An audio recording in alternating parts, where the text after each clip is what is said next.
Hello, everyone, and welcome to Warlando. This is live coverage of the Here We Go Again Lads tournament at Campus Cards and Games 2. This is a 2,000-point Age of Sigmar tournament. My name is Adam, and next to me, co-host. I'm Nicholas. So we have 2.5 hours on the clock. Game is starting, and we are covering Table 1, which is Nighthaunt versus Skaven. We have Trevor Mancuso versus Chris Cuevas, two of the best players in town. And I think, like I said before in the last live stream, I think we have a really solid meta. Chris, who's playing on this table, won the Crucible tournament in October, and we have other players here that travel the world and win tournaments all over the place. Yeah, we've got two really good players here, Trevor Mancuso and Chris Cuevas. Trevor playing Skaven. Yep. And Chris playing Nighthaunt. Two armies that you are very familiar with. I'm fairly familiar with both of them, and I love them both. And the painting on Chris's army is just far above par. He just beautiful models. Chris is running a MSU, multiple small unit list, and I really like this tactic. He's going to have so much board control. His general is a Knight of Shrouds on Ethereal Steed. He is, like I said, the general. He has the command trait Ruler of the Spirit Hosts, artifact Pendant of the Fell Wind. He also has Lady Olinder, Mortarch of Grief in the list. My wife likes to call her Ghost Boobs. Awesome. Yeah, it's a busty ghost lady. She has the lore of the underworlds and the spell Soul Cage. There's also a Guardian of Souls with Nightmare Lantern. He's a great caster. He's the lore of the underworlds and the spell Shade Mist. He has 1 Spirit Torment, 5 Bladegeist Revenants, 10 Grimghast Reapers, 5 Bladegeist Revenants, 5 Bladegeist Revenants, 5 Bladegeist Revenants, 10 Grimghast Reapers, 10 Grimghast Reapers, 10 Grimghast Reapers, and 10 Grimghast Reapers. And something I rarely see, he also brought the Black Coach. Oh, yeah. Okay. Yeah, so it's nice to see that out there. So many advantages the Nighthaunt have. They have the Deathless Minion save, so they've got that, what's frequently known as the Feel No Pain save. What else do people call that? The after your save roll save.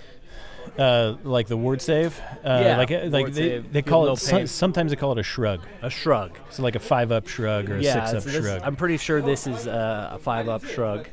They're also ethereal, meaning that they don't suffer any kind of rend. So I think that Trevor, with his Skaven shooty list, it definitely nerfs his list a little bit, particularly having so many different units, having to try and shoot one unit off at a time. It's going to be a challenge. Yeah, for sure. So, Trevor's list. Okay. He is playing a Skaven list, Skaven Tide list, so it's the full Skaven allegiance. He's called his list Skaven Stormfiends. His general is a Grey Seer on the Bell. Okay. Yeah. It's so exciting to see the Bell out on the table. He has a second Grey Seer. The spell for the Grey Seer is Death Frenzy, the first one on the Bell. Second Grey Seer has the spell Skitter Leap, and then he also has a Warlock Engineer with artifact Vigor Dust Injector and spell More Warp Power. In his battle line, he has 3 units of 20 Clan Rats.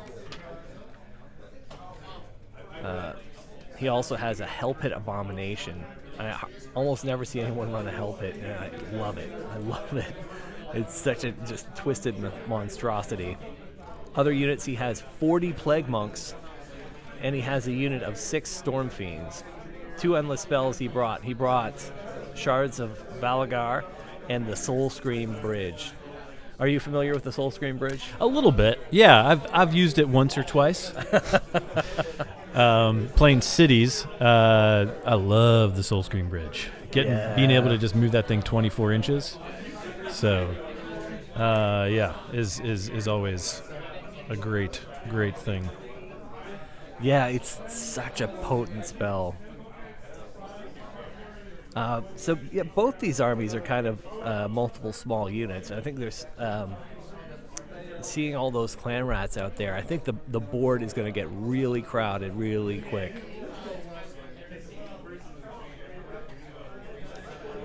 They are playing the battle plan Duality of Death. So they have 2 different deployment zones where they're forced to split up their army between these 2 deployment zones, which is really fascinating. It can be kind of tough for Trevor if he's counting on buffs from the Screaming Bell.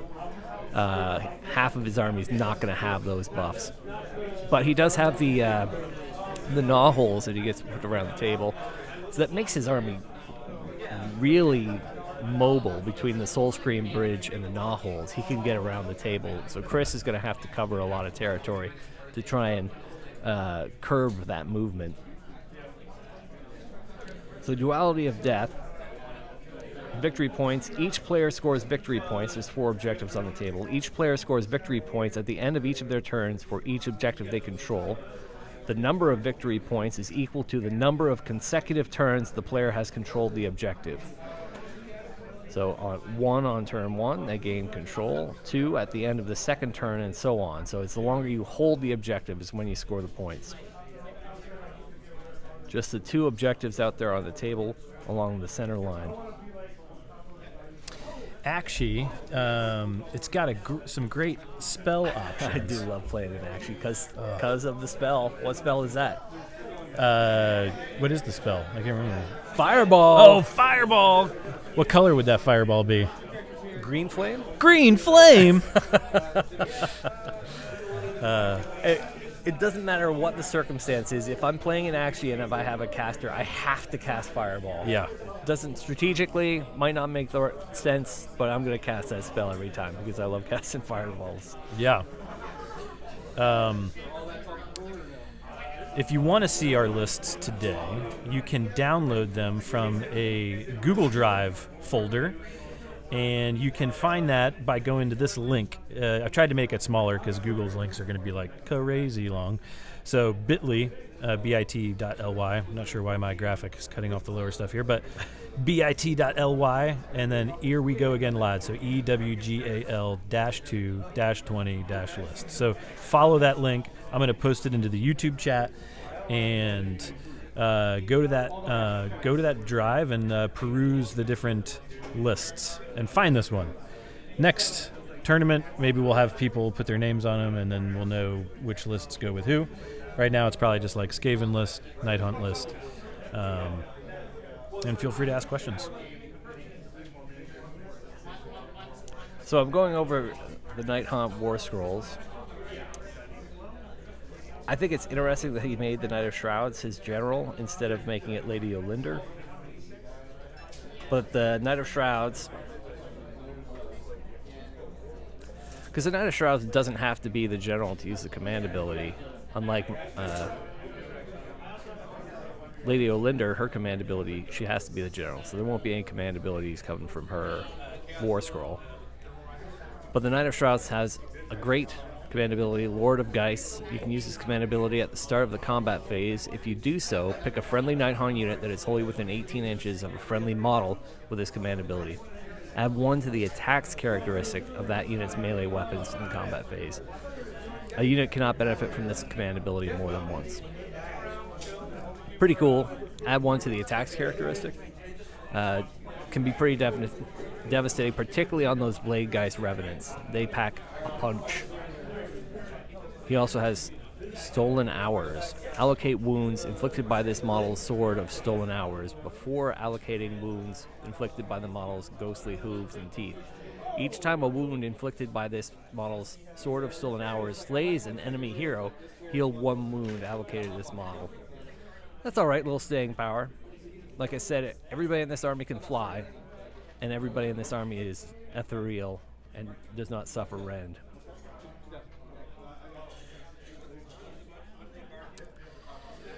So it looks like a lot of our models are on the table here. We've got Duality of Death, of course, splitting your deployment. Yes. From your left and your right. And you have the 2 objectives that you're going for. So just kind of seeing the deployments here, you can kind of see the weight of their armies and which side they're going on. You can see the so you can see the objectives here are kind of like in this region, and then you got another one way over here in this region. Nope, not there. Like there. Yep. And so that's what they're fighting for. Their deployments, of course, you can see are kind of like deployment 1 area, deployment 2 area. Deployment 1 area, deployment 2 area. So you can see that they have to really decide here which way they want to go. And this is always for me like. I get used to just trying to deploy and having the synergy, and then when I have to break that synergy sometimes, it's tough. It's really, because I play Daughters of Cain more than anything else, and that's really hard to have half your army away from the Cauldron of Blood. But that's what really makes this battle plan great, is that you have to play differently. You can't play your normal game, and it kind of forces you to be a better strategist. Yeah. All right. So it looks like Skaven has gone first. Yep. And looks like he's in his hero phase. This is, I think, a great scenario for the Skaven because of that mobility that they have. I mean, the Nighthaunt are very fast, so they're probably going to get out there quickly and cause some damage. But the Skaven being able to come out of those gnaw holes, to use the Soul Screen Bridge. And I think Skitterleap, I need to look it up. I think Skitterleap is another spell that allows movement. The Guardian of Souls has the Spectral Lure, which is the summon spell, so he's going to be able to bring back. This is definitely like a stall list. He's got all these tar pits. Chris has all these tar pits out there, and he's going to be able to bring back models if you don't wipe out the unit completely.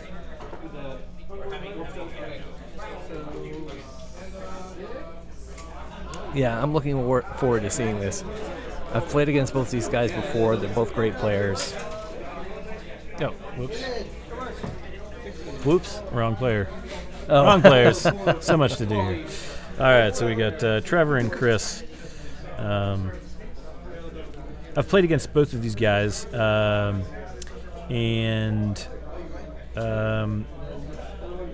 they're both very, very good, very tactical players. They both know their armies really well, and I think we're going to see a really, really good game here.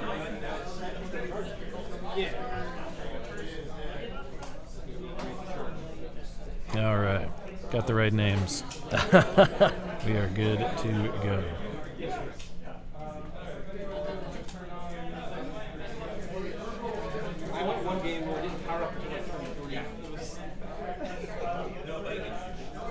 So, thanks for bearing with us today. This is our second official live stream, round 2 of the Here We Go Again Lads tournament in Orlando, Florida at CCG2, which stands for Campus Cards and Games. Yes, 2.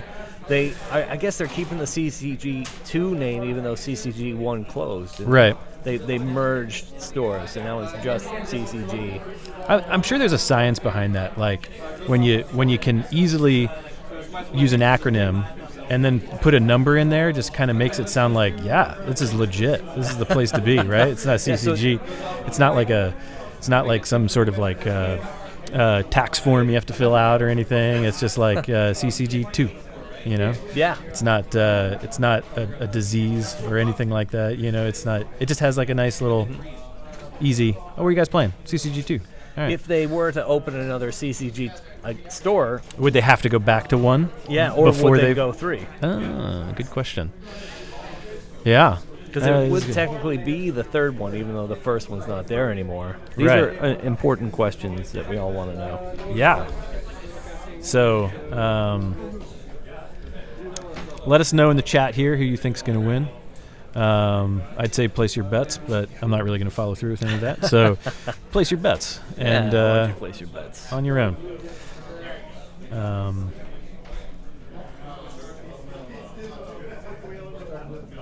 So the Nightmare Lantern on the Guardian of Souls, add 1 to wound rolls for attacks made with melee weapons used by friendly Nighthaunt units that are wholly within 12 inches of this model.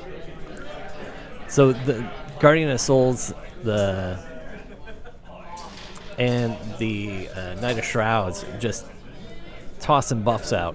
And with these small units, it's not too hard to get them all within range. Let me take a look at the Spirit Torment's another buffing unit. Yeah, you can reroll hit rolls of 1 for friendly Nighthaunt units while they are wholly within 12 inches of friendly Spirit Torments.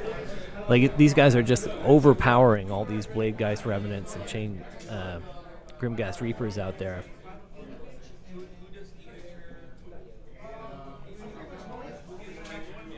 Bladegeist Revenants. These guys are really cool. 8-inch move, 10 bravery on everybody, 4-up save that can't be altered. They can already re-roll failed hit rolls for attacks made by this unit if it is wholly within 12 inches of any Spirit Torments or Chain Ghasts. The buffs are going crazy, and they already do 2 attacks each, 3-up, 3-up, -1 rend. Yeah, these guys are just going to tear through people. Yeah.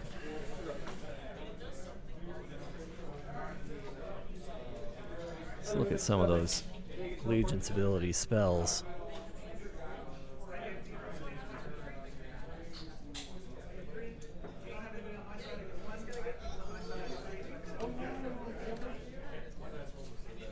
Do you have the Nighthaunt list?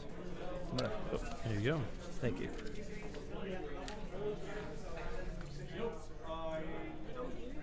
So he took the command trait. Knight of Shrouds has the command trait Ruler of the Spirit Hosts.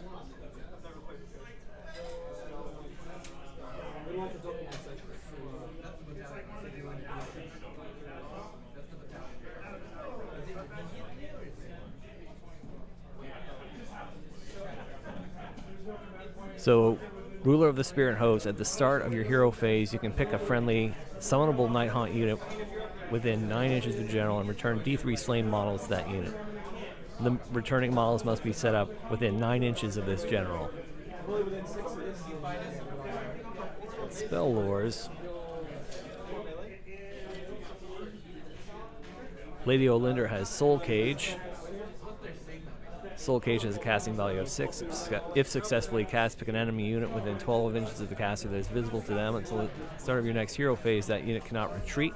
In addition, until the start of the next hero phase, that unit cannot fight in the combat phase unless all other enemy units that are eligible to fight have already done so.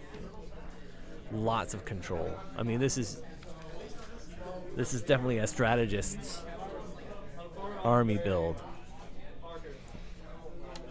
Lots of ways to stall and just stay stuck in and just buff your heroes.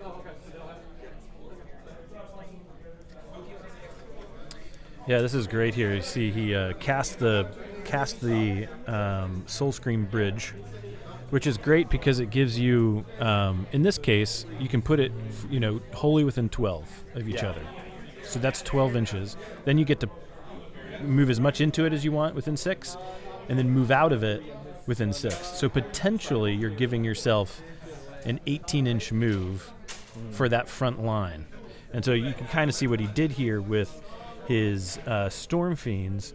And that's what this list is all about, those Storm Fiends. Yeah. So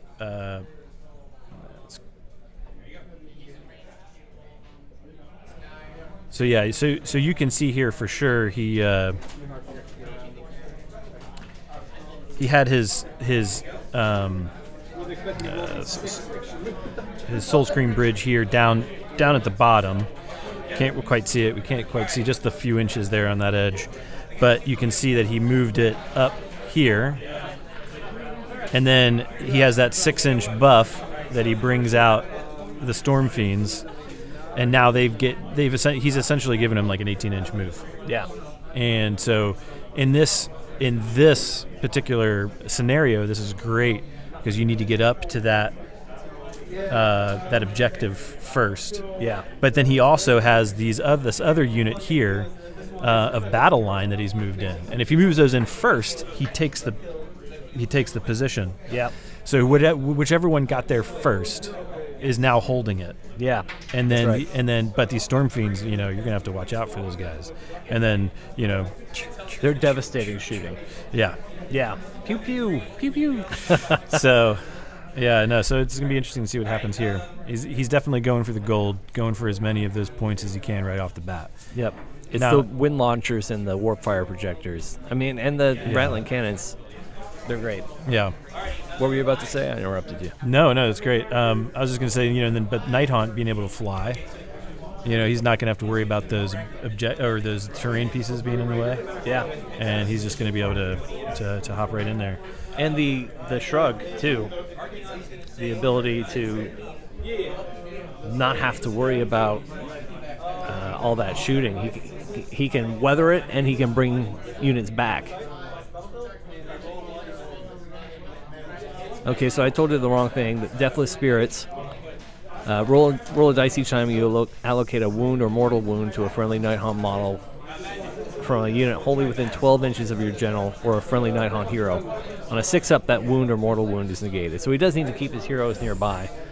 His heroes are doing a lot of buff work for him. On the Skaven side? No, this is on the Nighthaunt side for weathering the shooting. Yeah. So looks like he's got a black coach in the back there on the one side to the right, what does a black coach do? Does that give some I some haven't buffs? played it. Chris would tell you bring at least 2 or 3 black coaches. I only see one out there, so I'm not sure. I know, that's his thing with everything, right? If you're bringing one, bring 3.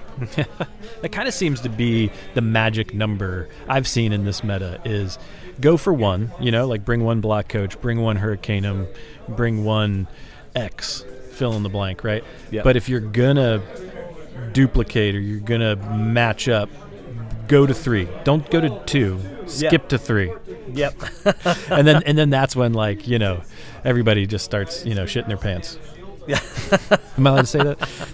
You could say that. I've had 2 monsters and no sleep, so I'll probably shit my pants too. Yeah. And here we are. Bringing you live coverage. Sitting in our own shit. So the black coach has this really neat ability. At the start of each battle round, this is Evocation of Death. At the start of each battle round, roll 3 dice for each black coach on the battlefield. For each 4-up, the black coach gains a level of power. Levels of power are cumulative and last for the rest of the battle. They grant the following abilities. So, are you peeing right now? I It am. sounds like you're peeing. These mics are great. You're so excited about this game. You don't want to get up. You're just going to let it fly under the table. Yeah, as I discreetly pee in the corner. No. Just let it fly under the table. I was just adding some more coffee to my beverage container. That's what he's telling you guys, folks. Mm-hmm. So each round, the black coach is going to gain levels, and as it gains levels, it buffs itself and gives out more buffs, including bigger and better abilities. If you don't have to, if you don't want to, but maybe just turn priority, and then give us a thumbs up when you're ready to do that. That's okay. I'll warn you next time. Yeah, when you're going to shout, I'll jump on the dial. I was a little slow. All right, so here's some dice. Why don't we just show some dice? Oh, and there's a little doodle on the dice. A little doodle on the dice. Dice doodle. All right.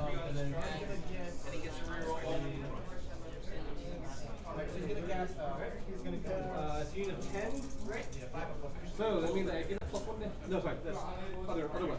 That's one. I just love looking at the Skaven. I am the most fickle person when it comes to building and painting armies. I need to just commit to one. I'm so close to having a completed 2,000 points of Iron Jaws. I'm just not there yet. But then I look at these Skaven and I'm like, oh, I want to go home and paint some Storm Pains. Yeah. And then I look at the Black Coach and like, oh, I'd like to paint up a Black Coach. Fickle. I want to make a Black Coach, but I want to do it as a pumpkin, like a Cinderella carriage. That would be nice. Yeah, I think that'd be cool. Would you have the little, like, would it be kind of like the pumpkin before it turned into the carriage, or would it be a pumpkin carriage? You know how it, like, as with the windows pumpkin and a door and transforms, yeah, with the windows and the door, but maybe it's like jack-o'-lantern looking. Ooh. You know? Yeah, you got to step through his mouth. Yeah. The jaws. Yeah, that would be cool. Have the jack-o'-lantern face on both sides, and maybe I could put a little tea light in there, have it light up as it's flying around the table. Yeah, I think that's what I'm gonna do. I have all these like great ideas, and just having the time to do it. But here we are saying I don't have time to do it. We're gonna do 9 hours of broadcasting for you guys today. So we're gonna be talking to you for 9 straight hours. And we chose to do this. This was a conscious decision that we made, that we were going to do this for 9 hours. So we got some save rolls here. Yep. Now, is he the type that intentionally alters his dice rolls? No. He's carefully taking out the ones that And look at that Warlando in there. Oh, yeah. Warlando for the win, baby. And their rend isn't affected, right? No rend. But I think the Poison Wind Mortar just ignores your saves altogether.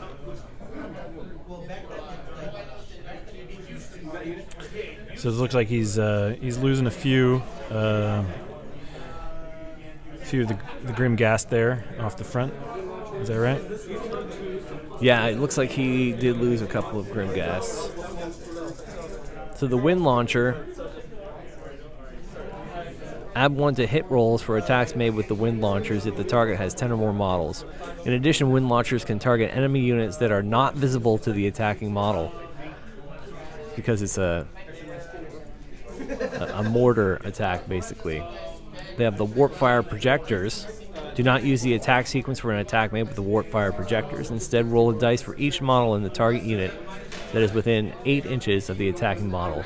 For each 4-up, the target unit suffers 1 mortal wound. So he skips the attack sequence with that one and just goes straight to causing mortal wounds.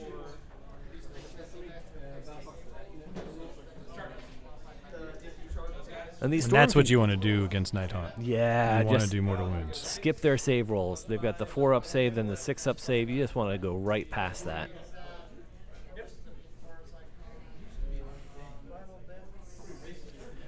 And as much as he's taking people off the table, he has all these ways. Chris has all these ways to bring these Nighthaunt back. Yeah. But it's really good that Trevor got out there and he got those objectives first. He's going to make Chris work to get them back.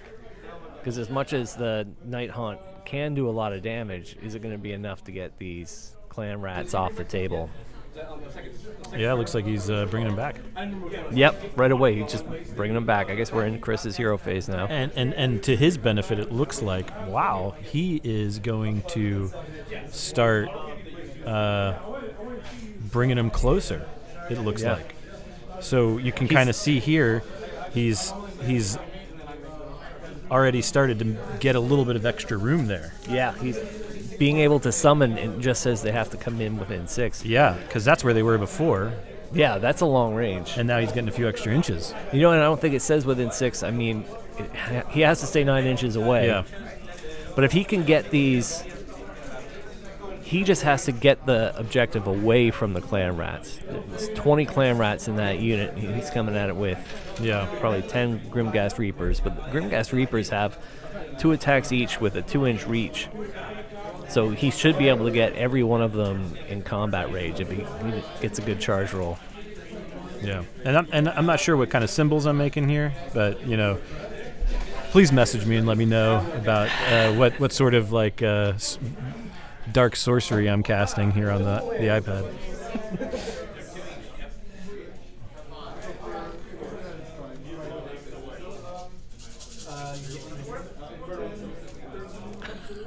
I like that, Vito. He says, I have 4 kids that enjoy playing AOS with me. I started an army for each of them, and that's how I get my painting different models in without feeling bad about not finishing an army. That's good. I think that'd be good for my hobby. I'm just going to spit out 4 kids, 1 for each one of my armies. Get to work, kids.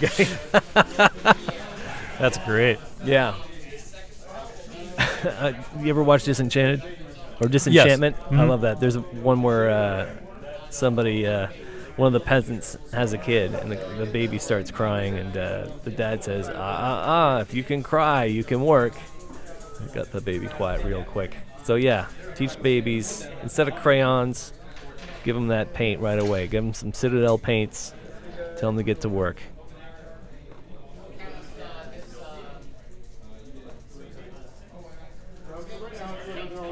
And one of the ways I justify painting a bunch of different armies is that we were playing a lot of skirmish games. You know, I've got a Warcry warband that I'm painting. I've got a skirmish campaign army I'm painting. Plus I'm doing Cities of Sigmar list with all my old half-painted stuff that was still on square bases. I have lots of ways I can justify to myself or rationalize. Yeah.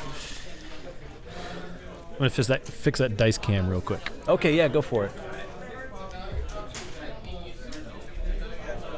I'd like some feedback. Anybody that wants to. How's the battle report going? Are you getting what you want out of it? I just love the way Chris's models are painted. Those so cool, having those purple bases on there with the cool blue color of the models of the Nighthaunt on top of it. Such a great look. That's interesting. It looks like instead of charging, Chris consolidated with his movement phase. He pulled his Nighthaunt back. He hasn't gone in yet for these. I guess he just didn't want to fight those Storm Fiends right away. I think he wants to get himself into a better position.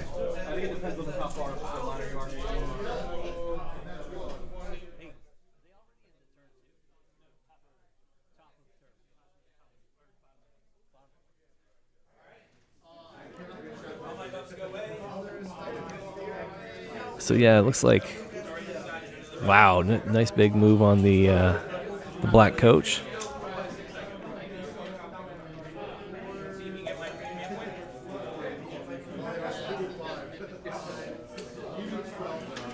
Oh, Lady of Linder. Okay, so I thought he was consolidating, but no, he's moving up aggressively. Man, and even throwing his general right out there in range.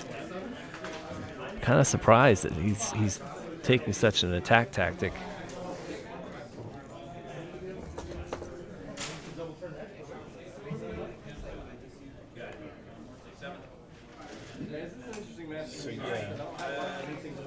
Sorry, I took out your mic. No, that's fine. Yeah, we've just to confirm too, we've got Trevor at 2 points, 2 victory points, and Chris at 0. But this is just the bottom of 1. Yep. So I'm sure he's got an answer. Yeah, I think if Chris could get these objectives this turn, Trevor's going to have a really hard time getting them back, just because of all the ways that Chris can summon and return models to the table. Yeah, and the interesting thing about this particular battle plan is I think you can only score by taking it away that round, or you have to wait until you've held it for a round. So for example, like if you move in there and a unit kills it and they're not the one that can score, then you don't get the point that round. You have to wait until you've been the first one to move in position. Yeah, only a hero or battle line unit can control each objective at a time. If more than one is eligible, then the first to arrive controls it. If a hero or battle line unit slays an enemy hero that is controlling an objective, or destroys an enemy battle line unit that is controlling an objective, then they immediately gain control of the objective if they are within 3 inches of it. Yeah, all of the objectives are 3-inch range. So yeah, this definitely seems like one where you have to be aggressive, because if Trevor holds these objectives, then he's going to get 4 points next turn, and Chris is going to be down 6 points. I can math. Yeah. I know how to math. Yeah. So yeah, I mean, it's gonna be interesting here to see what happens. Skaven is not somebody to think though that you've gotten it yet. I feel like you're like, oh, I'm killing rats. This is great, and then next thing you know, you're like, oh. It's true. That Hell Pit Abomination is way in the back, but he's right by a gnaw hole. But I think that Chris has moved effectively that the gnaw holes aren't super dangerous. Not at the moment, anyway. He can't use the gnaw hole to get in somewhere where he's going to have an easy time getting around. Yeah. Let's take a look here into that section and see what we can see. Have you used the gnaw holes yet? I've not. I love the models. Yeah, they are really cool. My Skaven army is the one that's been on my back burner for a long time, but I'd really like to bring them out in a skirmish or a low point game, maybe a 1,000-point team tournament.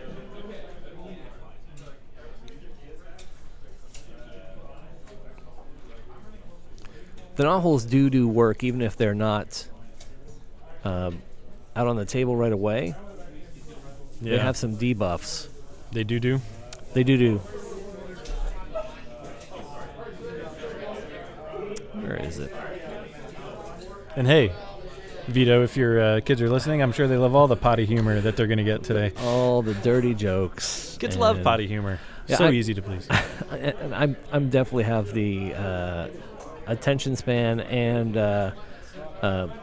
sense of humor of a 12-year-old, so it should all work out.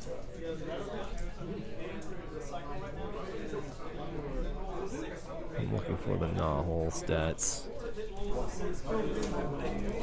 Going about this the hard way.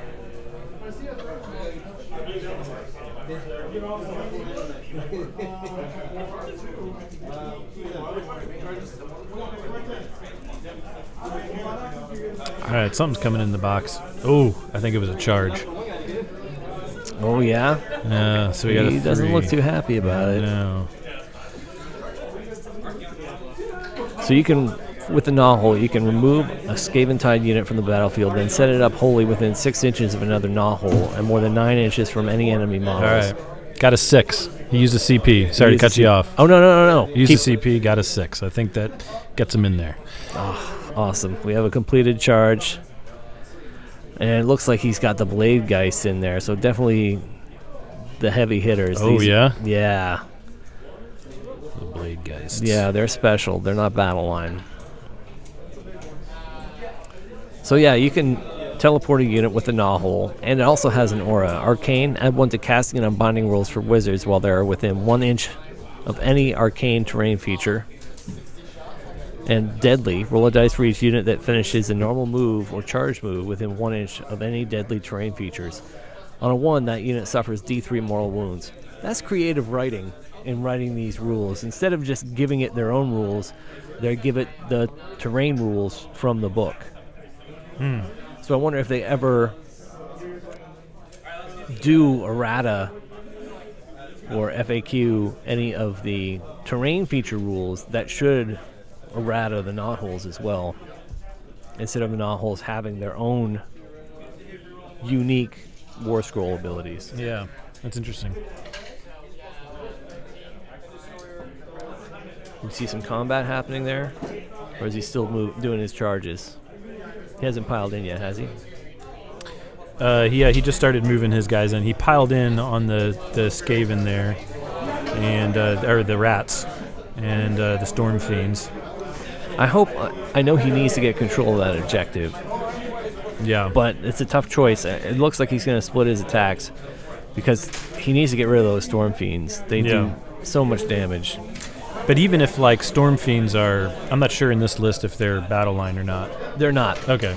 So they're not going to be able to hold that objective, even if they... So it's definitely the rats that took that objective, and the clan rats or whatnot. And Which you'd focus fire on the clan rats to get the objective, or would you want to take out the storm? Well, it fiends? depends, because whoever kills them needs to be the one to take it. Right. So, and if they're not battle line that kills them, then they can't take it. yeah. So what I would do in a shooting situation is, if it was shooting, I would probably count up how much potential damage I could do, just to do like the most without actually killing them off. Yeah. And then, if my guys are in charge range, like, then get the guys that are in charge range to get in there and take it. Yeah. Now, But you're Mr. Shooting. I am Mr. Shooting. So, I'd say like at 20 clan rats, well, then I'm going to shoot 19 shots. Yeah. And then hopefully I kill 19. Yeah, and leave just that one for your battle line to charge in. But then, of course, he's probably smart enough that he would start taking all his guys off the front and make my charge a heck of a lot harder to get there. Yes. So, yeah. But once he's out of range, he loses it anyway. Yeah, that's true. Yeah. Which then I guess it would go up for anybody. Yep. Which then I guess whoever's there gets it. And he did bring up 2 heroes. So he's got his Knight of Shrouds and Lady Olinda are both there on the objective closest to the camera.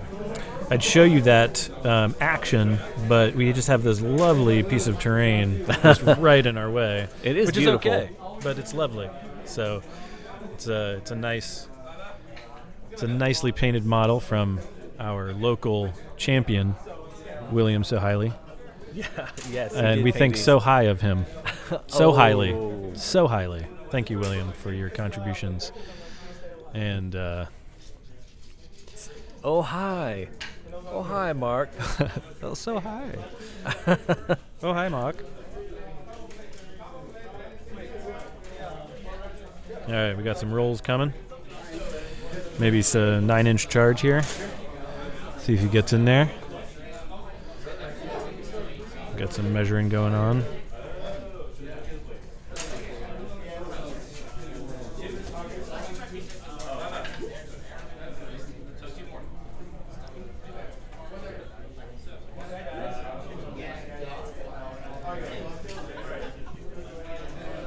Looks like we've got some pile-ins happening.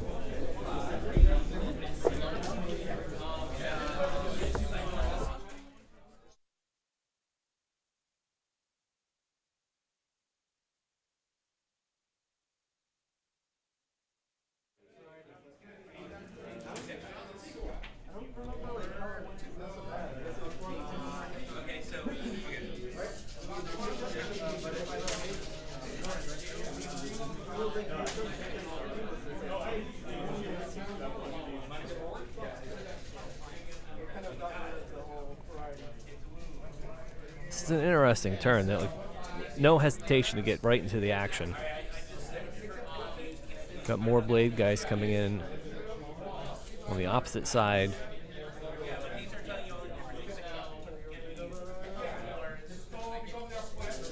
Really interesting Skaven list. A lot of people would have gone full clan scryer, and that's I think what I would do, because if you go full clan scryer, then you've got the Storm Fiends as battle line.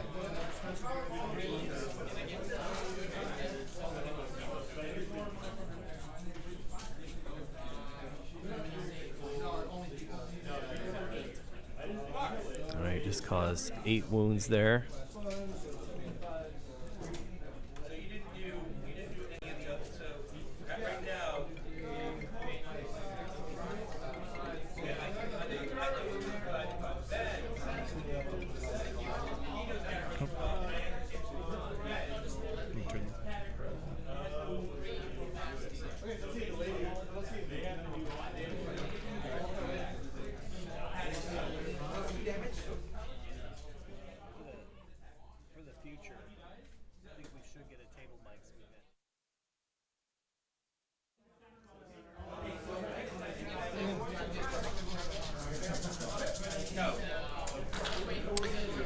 So I took a little trip in between the games and took a look at some armies, took some interviews, got a chance to see some people's pictures, took some moving pictures, of different armies, and they was looking good.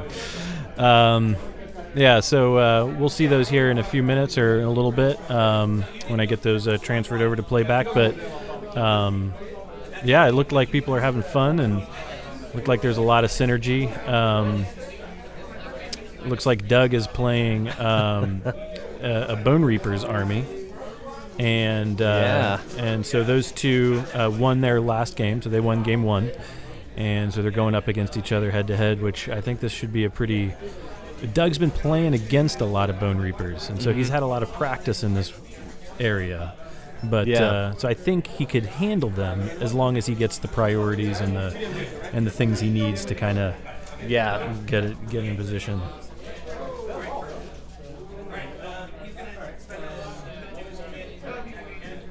Were you gonna bring up one of those videos? I am. I'm looking for him. Just gotta load him in here.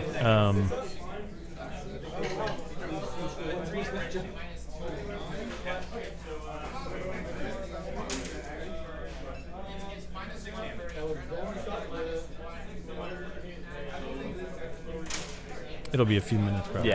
Yeah, that's fine. Combat's still happening. Trevor looks very serious right now. He's very serious about what's happening on this table.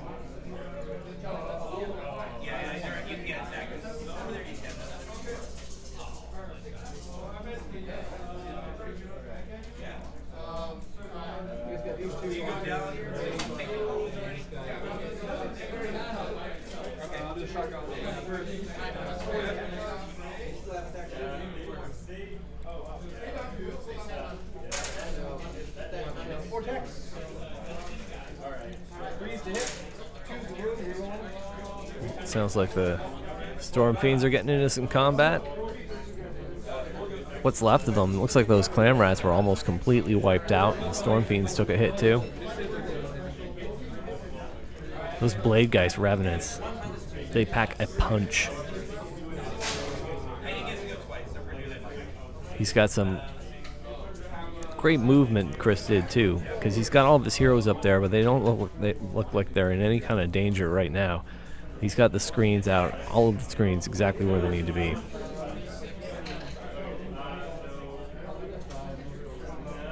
If you ask Chris, he'll tell you that he always plays perfectly. It's just that the dice don't always play perfectly for him.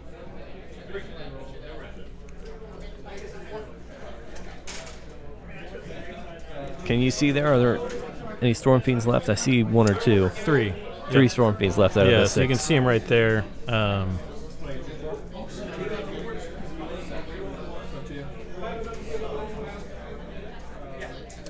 You can see him kind of in this area right here.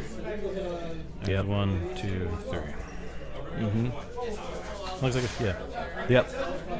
looks like a fish. It does look like a fish. It looks like one of those Darwin fish with little legs on it. He's going for that classic like fish formation, where he's well known, classic. Yeah, the well known. It's from The Art of War, the fish formation.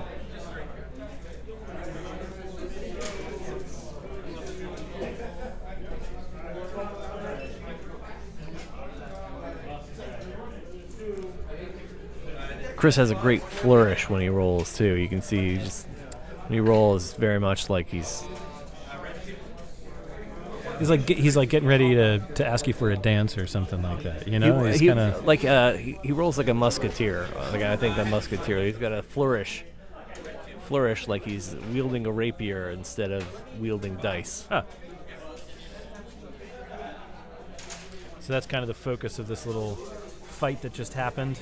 Looks like a few Storm Fiends came out, which is a big hit. I mean, those are like 6 wounds apiece. Oh yeah, they're tough. That was at least 18 wounds that he took there.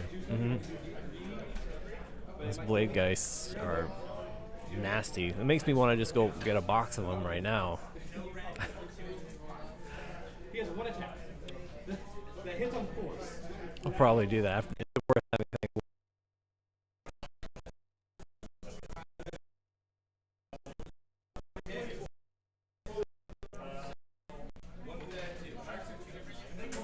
Where are we at now? What do you think's happening out there? Sure. Let me see.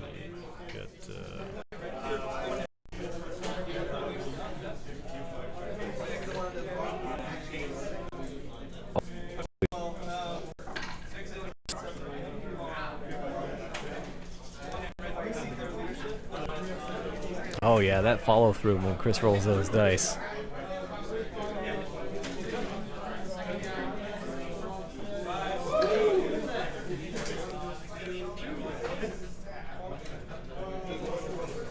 All right, 2 more clan rats die, but they're still there.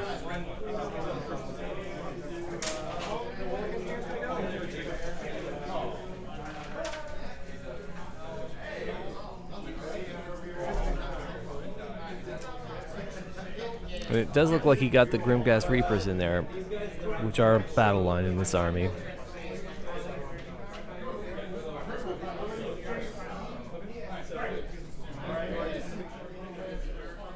Alright, looks like he's piling in.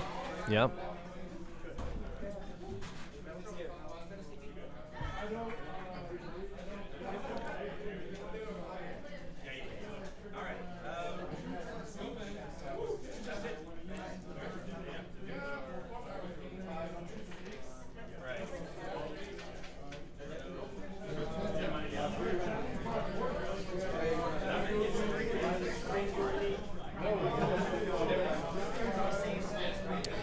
Still the bottom of round one.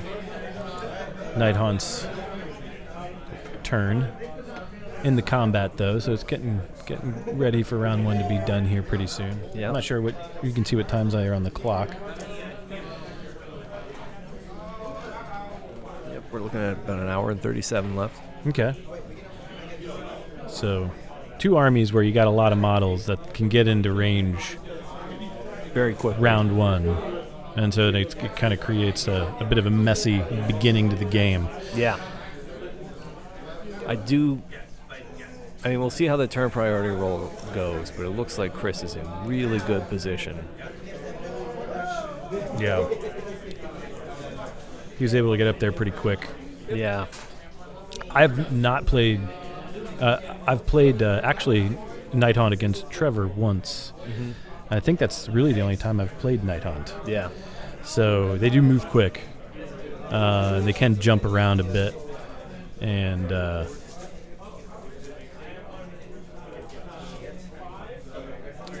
how would you compare them to an army, to some of your other armies? What do you think about Night? Do you feel like it's a well-rounded army, or very one-sided? Well, I think that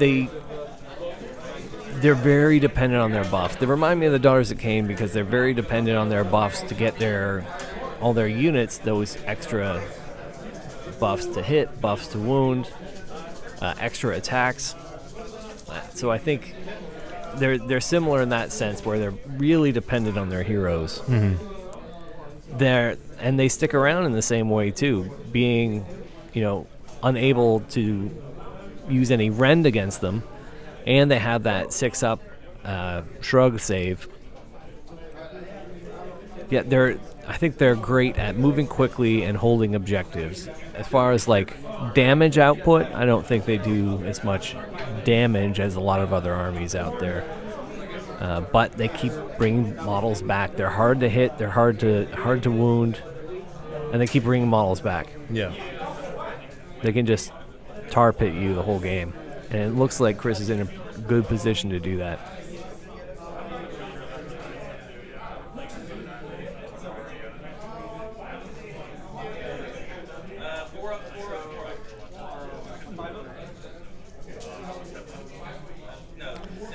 While I'm thinking about it, there's a little bit of a lull for the moment. If you are enjoying this podcast, please remember a podcast. As long as you are enjoying this live stream of the game, please hit like and subscribe, and that helps us out with growing our brand. It just takes a couple clicks on your part. And if you like it even more, and you want to contribute and help us to do this more and more, feel free to pick up some of our dice. Just email us, and we'll send you email us that you want some dice. We're selling pack of 12 for $12. Yep. And nice Chess X dice. They're great, high-quality dice, and you've got the Warlando over the 6, so it's Warlando for the win. Yeah. I think it's can't go wrong with these dice. They roll well. They look good, and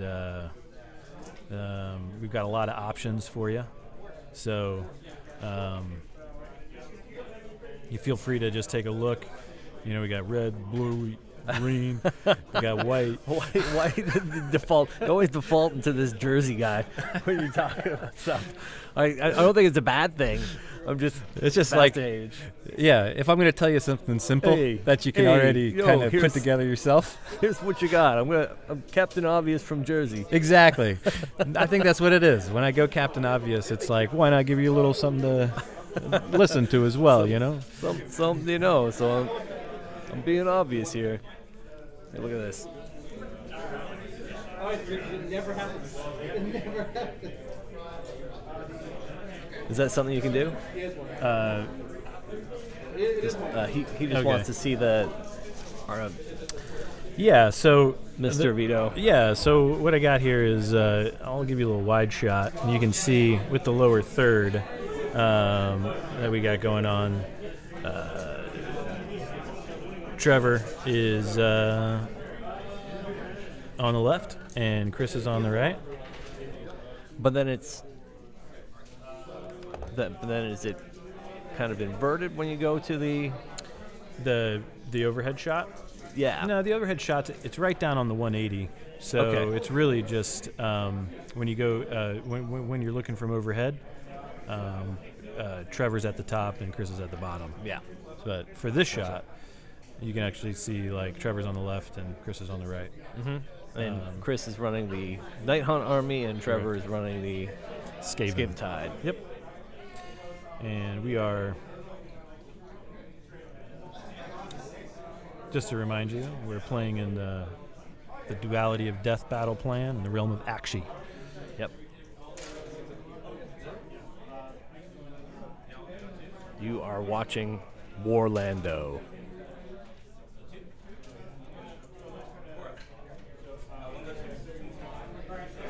Looks like we got lots of models. Oh, he's piling in there. He's pushing in. It's been a big, pretty spread out. It's been a pretty packed round one here. It has. We've seen quite a bit of movement.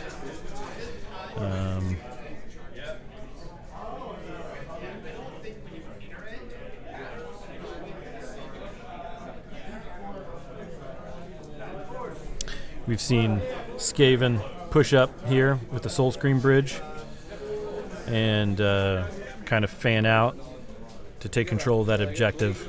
Mm-hmm. In response, we've seen Nighthaunt kind of coagulated there. Just take them on right there. They've definitely thinned each other out, but it will be a war of attrition because as much as Trevor's going to do damage, Chris is going to bring a lot of models back on the table. Yeah. And we've seen him put a lot of models here in the middle, and that gave him the ability to kind of say, I want to go this way, which I think he did. Yep. And just to kind of flank him from the side. And there isn't really no, like, negative to being flanked in Age of Sigmar, right, rules-wise. Right. But once you're there, it's really hard to move if you want to retreat. And when, the whole part of, grabbing somebody into combat, you may have set up a screen and been ready to take somebody from the head, but if they come around your flank and they move in, then they're tying up models that you thought were behind a screen that were going to be free from harm. Free to move, free to act, free to buff, free to do whatever. Now, no, you. So, something Trevor could do here is he could, remember, he can go back across the bridge. Yes. So that's a good point. Even if he's engaged. Yeah. He can travel back across the bridge and be able to get those guys out of combat, which means he can then choose where he wants to shoot. Mm-hmm. Which is key for shooting armies and the bridge. Yes. It allows you to get the guys out of combat and choose where you want to go with it. Mm-hmm. Be curious to see what he does with these clan rats. Oh yeah, So is he doing battle shock here? I believe that was a battle shock roll. How many others are left? Battle shock rolls? No, how many are left in the unit? Oh.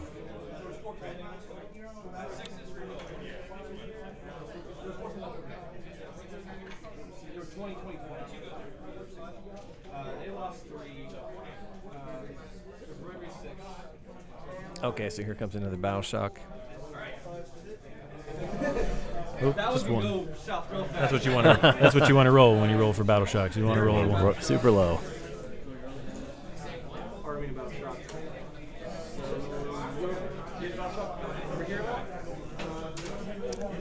So it looked like he took off a nice healthy. Healthy amount of clan rats went to the battle shock, but the Storm Fiends, luckily he rolled low. The Storm Fiends do stick around because they don't have a leadership of 6. Here comes oh, there we go. Priority.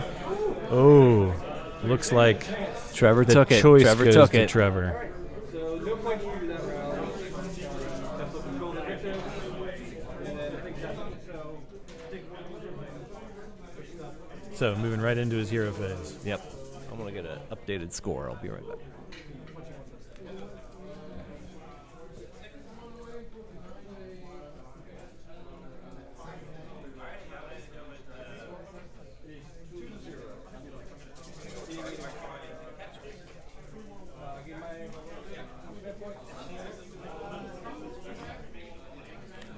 Alright, just got confirmation.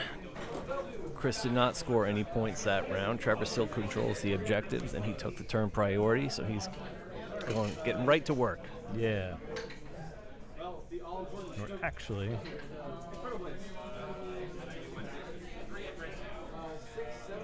into round 2. Man, you see that flourish? He rolls that die and he just whips that hand up in the air. Haha, it reminds me of Zorro. Yeah. You know, Chris is tricky. You got to watch him. He's sneaky. How so? So he also plays Gloomspite, and we would do priority rolls. Yeah. And he would say, as a sneaky Gloomspite ability, can I roll your dice that you rolled for priority? And which isn't an actual rule, but it's very grottish. You know what I mean? It's very sneaky, like a grot. Yes. And so he wants to roll your die. Yeah. So I was playing him, and I thought that was very, that was very themey. Yes. And I liked it, so I said, yeah, sure. And he was playing against my city's army. We were playing Knife to the Heart, I think it was. And so it was very, like he tanked up on his objective, I tanked up on my objective, and I just tried to keep shooting at him and shooting. Mm-hmm. He kept trying to throw mortal wounds at me. So we were slowly chipping each other away. Well, he started rolling my die for the turn priority. And I was like, in all these other games leading up to this, I was just always taking priority. It was crazy. Like, I'm taking priority left and right. All of a sudden, I'm not rolling. I can't roll better than him. So I roll a 5. He would take my dice and roll a 5. And the ties went to him for that particular game at the time because he went first. And then it's like, ugh. And then the next round, I'd roll a 4. He'd roll a 5. And I'd be like, no, what's going on here? And that affected me for like the next few games. Like for the next month and a half, any game I played, I was not winning any priority rolls. So when a sneaky glitz tries to roll your dice, say Don't no. let him. Don't let him. Guard your dice. He stole your mojo. He did.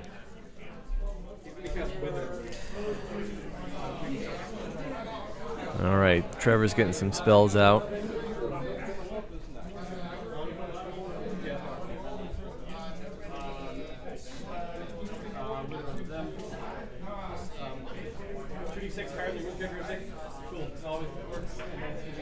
Everybody make sure to like and subscribe. You're watching Warlando, covering the Here We Go Again Lads tournament at Campus Cards and Games 2, CCG 2. So we do have a couple. We do have a couple interviews here of different players. Just a few that we were able to see. One is one of the Bone Reapers players. So why don't we just take a quick moment and let's Yeah, let's hear what he has to say. let's hear what he has to say. Okay, hey guys, my name is Chao Zhao and I'm from China, and today I was being my army a Bone Reaper. Yeah, it's only two character I have for my army. One is Catacross and another one is Arkan the Black. I just read my first game. It's a really good fight. The reason why I bring these two because Catacross can give me like the 5 command point for each turn if he's as general, and if I have 2 of the guy, basically I can make my multi-guard to revive the 6 of them. It's really good, so making my army is really tanky. And also the Arkan Black have really good spell. Yeah. So what else do you have in your army? Oh yeah, I have some catapults. I have 1 catapult, 1 harvester, and I have 1 immortal guard. Immortal guard is reason why to protect them. I don't want them getting killed too early. And also I have 3 unit of the multi-guard, and 2 is 10 with blade, and 1 with spell is 20. And the reason why I'm doing that because if my legion choose is I think the president elite, I can use 1 command point, make them the +1 for rend, which means like usually blade is like a -1 for rend, but when it's -2, it make a huge difference against like something like a chaos and something character. So I basically can create anything I want. Yeah. Awesome. Well, thanks so much. Thank you. See you out here. All right, and we are back. All right. The Bone Reapers are so fascinating. The lore about them, that they're kind of Nagash's answer to the Stormcast. They're his forged army, and the fact that they're forged out of bone is so fascinating. And they have that objective, that one terrain piece. Do you know the terrain piece I'm talking about? Like, Yeah. Mm-hmm. Yep. do you remember what it's called? No. The Bone Tower. Yeah, the Bone Tower. Yep, the giant bone. I like in the lore, and then I did hear this on another podcast talking about it, but that they'll build these outside of villages, and so you have to meet the bone tide. And if we come back and there aren't enough bones on this, we're gonna have to come into your village and take your bones by force. So fascinating, and I love in that battle box that came out with the Bone Reapers and the Ogres, that they're both obsessed with bone, and the Ogres would just want to eat the Bone Reapers because they eat bone. They live off bone marrow. It's yeah, the matchups and the lore. Yeah. You know, it's so much fun.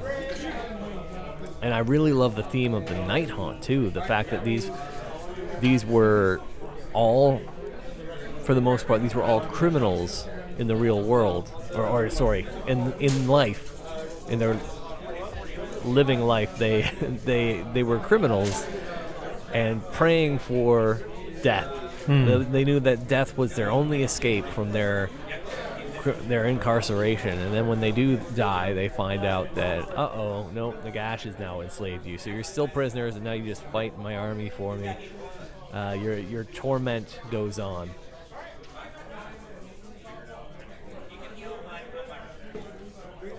Yeah, the lore for Age of Sigmar has really gotten packed. I mean, it's just so full.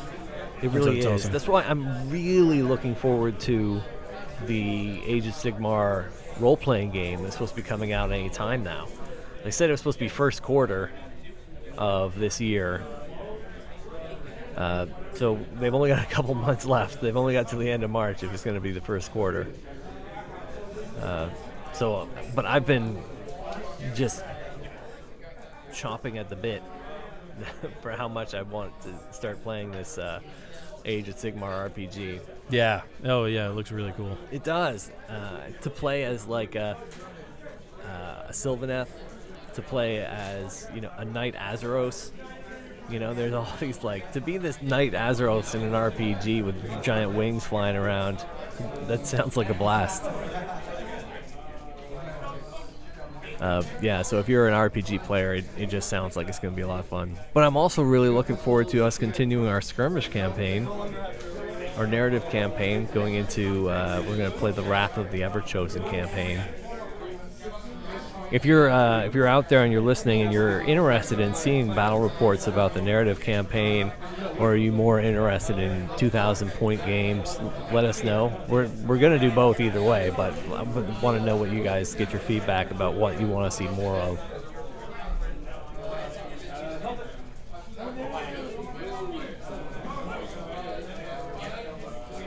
If you're just tuning in, this is the Here We Go Again Lads tournament at CCG2, 2,000-point tournament. We have on the screen playing Skaven, we have Trevor, and playing Nighthaunt, we have Chris.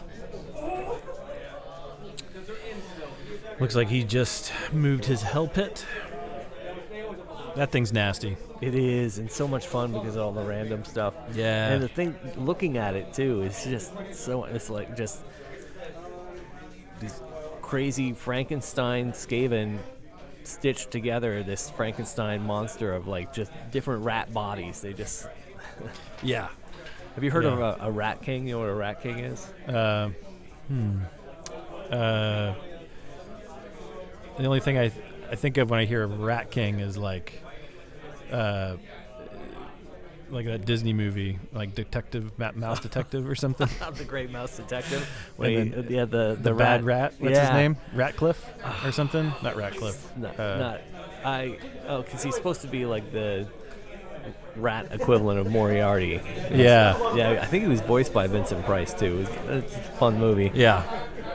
A rat king, as I understand it, is when you have rats that live together, so packed together that they kind of like their tails become all entwined and their fur gets all entwined, and so they have to move as a single unit.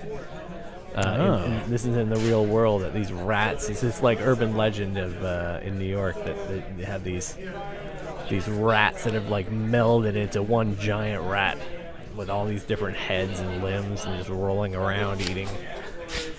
Awesome. Yeah. That's like a hell pit. That's like a hell pit abomination. Nice.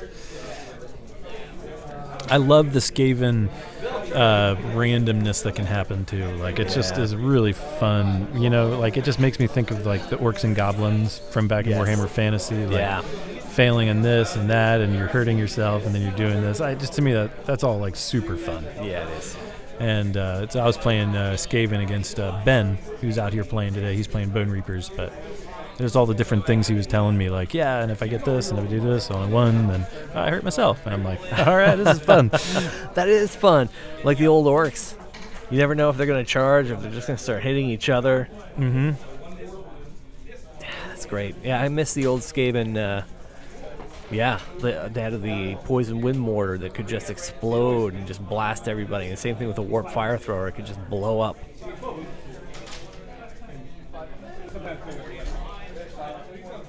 Models are so much fun.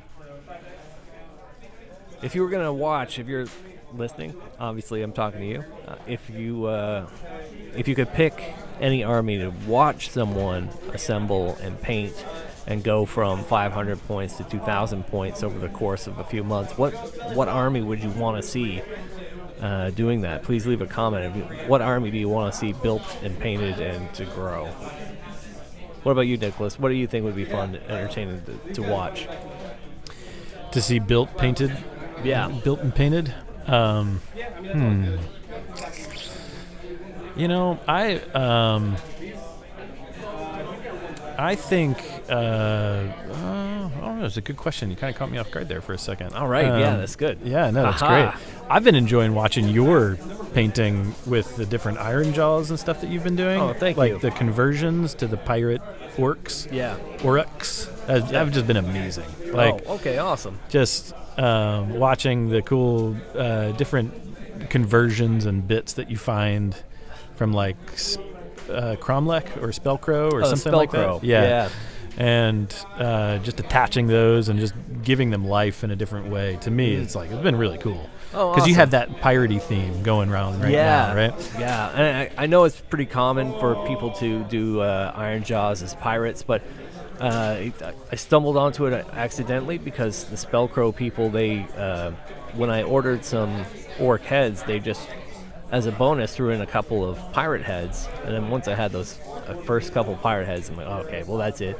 It's a done deal. I'm doing the whole army, so I'm swapping out their arms with cutlasses, and some of them, I gave some of them pistols, even though nobody in the Iron Jaw's army can shoot. I figure they don't care about putting iron in there. They just want to make the noise with them. Yeah. So yeah, I've been doing those pirate themed. And then when the Cities of Sigmar book came out, there was a short story in there about the Anvil Guard having to deal with what do you call it, a city on water that's made up of just like a collection of boats. It was not a raft, but anyway, they had like a giant pontoon city or something. Yeah, something like that. There's an actual name for it that forgive me, people. I have had like 4 hours of sleep, so probably not the best thing for me to try and talk and communicate when my brain is just shutting down on me. But anyway, yeah. So it was called Blisterback in the short story, and it was an Iron Jaws, like floating pontoon that was used as the staging area for these Iron Jaws pirates to attack Anvil Guard. In the short story, it was the Corsairs storm the Iron Jaws ships and attack them with first with their crossbows and cutlasses, but rather than get their hands dirty and do all the attacking, they just created an opening for all of their war hydras to come in and wipe out the rest of the Iron Jaws. But so it is in the lore that actually does have pirate Iron Jaws, so that's what I'm doing, a full Iron Jaws pirate army. And that's the end of my ramble. They're amazing. They look great. So Awesome, I can't wait, because we're about to start a campaign. Yes. And I think that's what you're preparing these Iron Jaws for. That is correct. And more. And more. And so it's just going to be really fun. I've been working on my Legions army for the awesome. campaign. So I'm going to be mixing in a Nighthaunt hero with my Legions of Sacrament. Yeah, the Executioner, right? Yeah. Did you do any customizing on it, or just went for the No, straight paint job? Straight paint job for the moment. Haven't had much chance to do. I've been doing conversions, but they were more on the cities side. Yeah. Yeah, because you're doing an all-dwarven cities army. Yeah, so it was like KO themed. Yeah. Back when I was going to take a lot of KO with my Tempest, which I think I still am. So I used to run Tempest Die. Yeah. And I had a bunch of Arcanaut company with the Skyhooks. But since they got nerfed, and they lost the ability to shoot so much with those Skyhooks, I'm going to swap them out. And I'm going to put in the Ironclad with a bunch of Thunders. Mm-hmm. And it worked really well because, the other half of my army, which is Iron Drakes and Longbeards and the Hurricanum and all this stuff, I've painted them to look the same scheme. I've modded the Hurricanum to be on a frigate, with the glowing floating cool. planets. And thanks. And so they all move really well with the Soul Screen Bridge. Yeah. But then going back to the other part of it is having that Ironclad, and the Thunders is also mobile. Yeah. Because they can just fly high and go wherever I want them to. And if they plop right down next to the Hurricanum, and they can still do that in the cities list? Yep. That's awesome. Because it's a War Scroll ability, not an Allegiance ability. Yeah, that's awesome. Yeah. So I'm still going to keep that KO themed cities army going. Yeah. And you got a dwarf on a winged Taurus, like a Taurus Pegasus. Yeah, so I am going to have a little bit of another theme, which is for my demigriffs and the general on a griffin. I'm going with this mounted dwarves. I really want to see that army grow too, because that is so cool to finally see dwarves on mounts. Even though you're playing them as the handgunners on griffins, or no, it's going to be the demigriff knights. Demigriff knights. Yeah, so it's a bunch of mounted dwarf knights. That's cool. Yeah, and then the dwarf, the free guild, the general on a griffin is going to be the dwarf on a flying bull, war bull. Yeah, and then the Hurricanum is going to be like a war bear. carrying awesome. to hurricane him. So That's so cool. So I believe we are in now bottom of 2, and there are not many rats left on the table. It looks like Chris has been doing a good job of clearing up the rat infestation.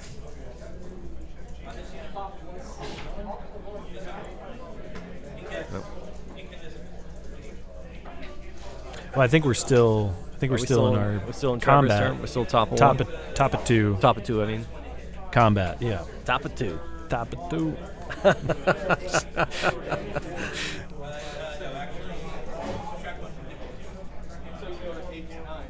Flotilla. Thank you, Vito. Flotilla was the word I was looking for. Yeah, the blisterback flotilla. Well, we have another one of these videos if you want to take a look at let's somebody look at else's that. army. The last player will show the opponent that he played, and we'll kind of learn a little bit about his army as well. So let's see, stand by and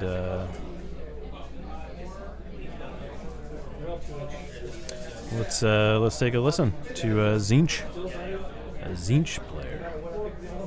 Gabriel Rivera. I play based here in Campus Cards. I play multiple armies. My main one that I've been starting right now is Zinch, Slaves of Darkness, and Daughters of Cain. Today I brought Zinch. I have my Archaon and my Lord of Change. Most people are like, why do you bring Archaon? Well, he's fun. He's the best in Zinch by far. With my Destiny dice, I have runs, I got saves him. He also gets spells +1/+1 to hit and wound, so why not 2s and 2s? He's 800 points. My list is basically Archaon, a Lord of Change. I got some pinks, I got Marauders, I have Acolytes, I have a Chaos Sorcerer Lord, and a Gaunt Summoner on disc. It's a fun army. You sit back, you let Archaon do the work. That's about all this army does. It does it very efficiently too, and it summons a lot. Really, for me, main guy I want to face is Will, the LVO NOVA champion. I've done 3 matches with him. He's beat me barely every time. One of these days I'm going to beat him, and I'm going to try to beat him here, hopefully, fingers crossed.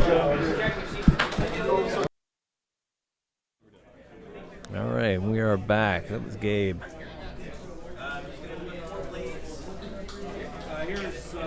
Yeah, still going. It looks like there's... Doesn't look like Chris has gotten control of any of these objectives yet. And there's definitely a lot less Nighthaunt now that I'm seeing on the bottom half of the table.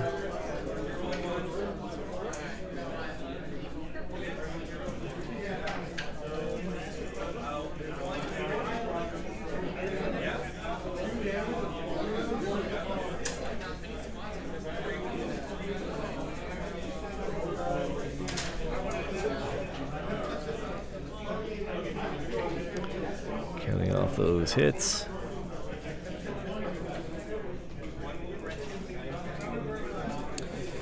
Nice big wound roll coming. Oh yeah, that's a lot of dice.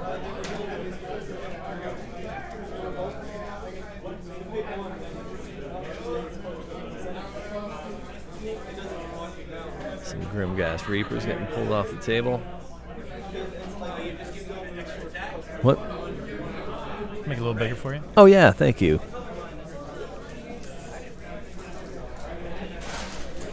We're doing this as our first official live stream. Yeah, so first thanks time for live bearing with streaming us. at an event. Got a lot of technical things to work through. A lot of, A lot of learning. Yeah. Learning by doing. All right. So it looks like about 15, 20 wounds there. If anybody has any heckling they want us to do, we can start shouting out at the various players. We're going to heckle them as much as anybody wants. If you want to chime in the chat, we will start heckling.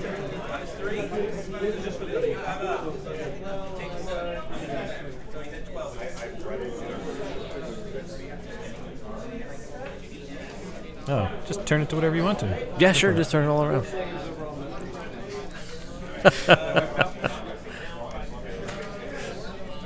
And it looks like lots of Nighthaunt coming off the table here. Yeah, but they all stand a potential chance of coming back. Yeah, he's not I- putting them in the box. He's just He's putting them not. off to the side of the table. That's all. Yeah, and it's mostly the Grimghast Reapers, not so much the Bladegeist Revenants that are coming off the table. There's still some Bladegeist Revenants out there. Definitely looks like he's had some staying power here. The Skaven. Yeah. Like I mean, Yeah, more than I was expecting. and like I was thinking before, man, you take off all these Skaven and you're like, yeah, and then, oh no, now I'm starting to die. It's just a lot of meat to get through. But We're hearing looks like some we got a excitement Storm in the Fiend. back. Yeah, it looks like a Storm Fiend came off too.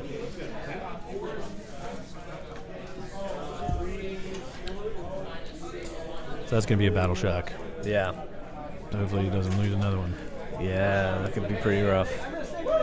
Oh, he saved it.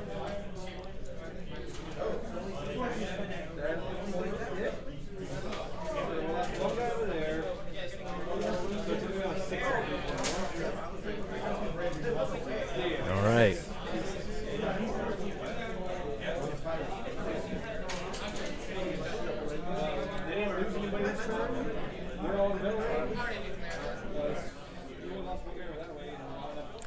So it looks like they're back counting up Battle Shock here. Yep. Looking at the damage they've done for top of round 2. How much time? Can you see that time? I cannot. Okay. I'll stand up for a second, see if I can see it.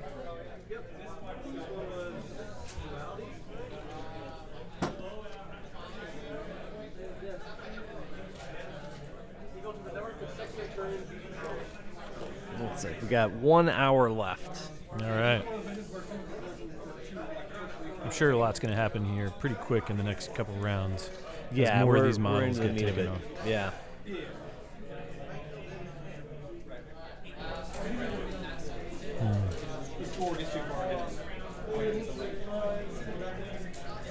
I love the Skaven in the lore too.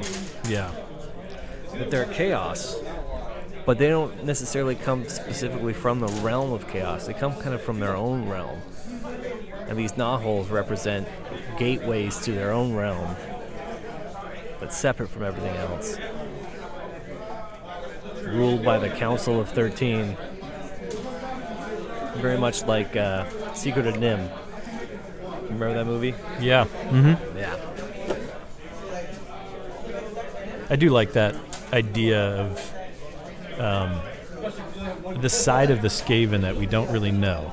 You know, we think they're Yeah. these bad guys, and yet, like, is Nim the one where they're like Yeah. they do mow the lawn and then they all start to like go crazy? Yeah, like, because, the Secret of Nim was that they were, like, the Society of Advanced Rats. Yeah. Living in secret, trying to start. They're just living their own way. misunderstood. Yeah. Well, And- except for the one. Except for the There's- one, yeah. I mean, there's gonna be some bad apples and there's gonna be Yeah. some bad guys, but I mean, it's Yeah. like for the most part, Skaven are misunderstood. We think of them as this evil, chaotic, Yeah. you know, They faction. can't all be that. No, maybe Yeah, they're but- just the bad apples. Right. Maybe there's I- like the nice, happy Skaven community out there. I had 2 pet rats, and rats make amazing pets. They are smart. You can teach them to fetch. They make great pets. Of course, I'm talking about the tamed rats that you can buy at the pet store, not just like finding a rat in an alley. That might not be a great idea.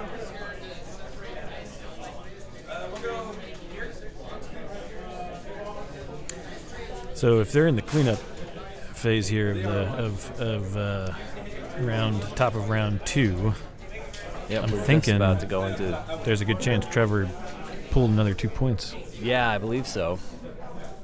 which to go up 4-0 is is a big lead here. Isn't this the one where the value of Oh, the... that's right. So yeah. he's going to go up 2-4. He's going to go up 4. Yeah, So he's going to have 6-0. yeah. That's going to be tough. That's come back and really tough in take three away. to come back in 3.5 rounds. Yeah. But it does look like he's got a good chance of taking these objectives this turn. Chris does with his Nighthaunt.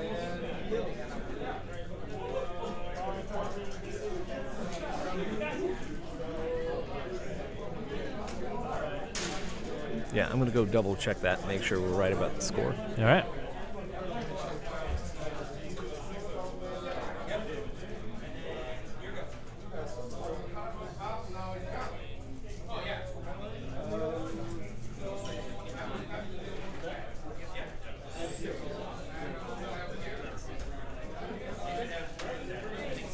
Are you good for a minute if I go to the back? So, confirmed 6-0? All right.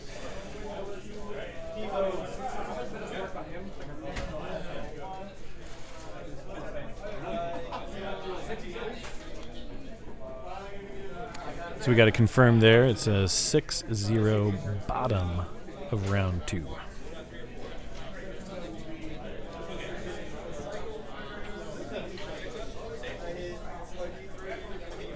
Got the hero phase here for the Nighthaunt. Chris, the Nighthaunt. Plays a lot of different armies here in the area. He's won Crucible this year.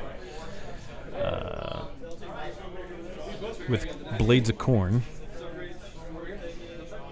And that was kind of an upset for William, who was playing his Slanesh army, where he won from Nova. Just came off in Nova and went into Crucible, and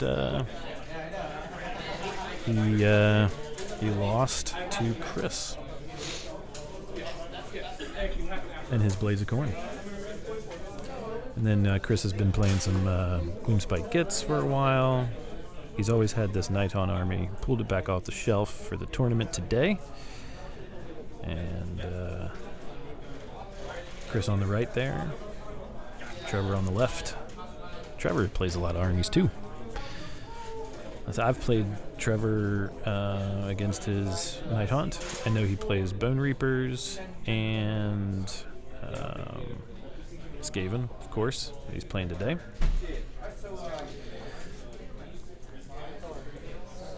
But I know they're both well versed in a lot of different armies. Very tactical. It's a good head-to-head here for round 2.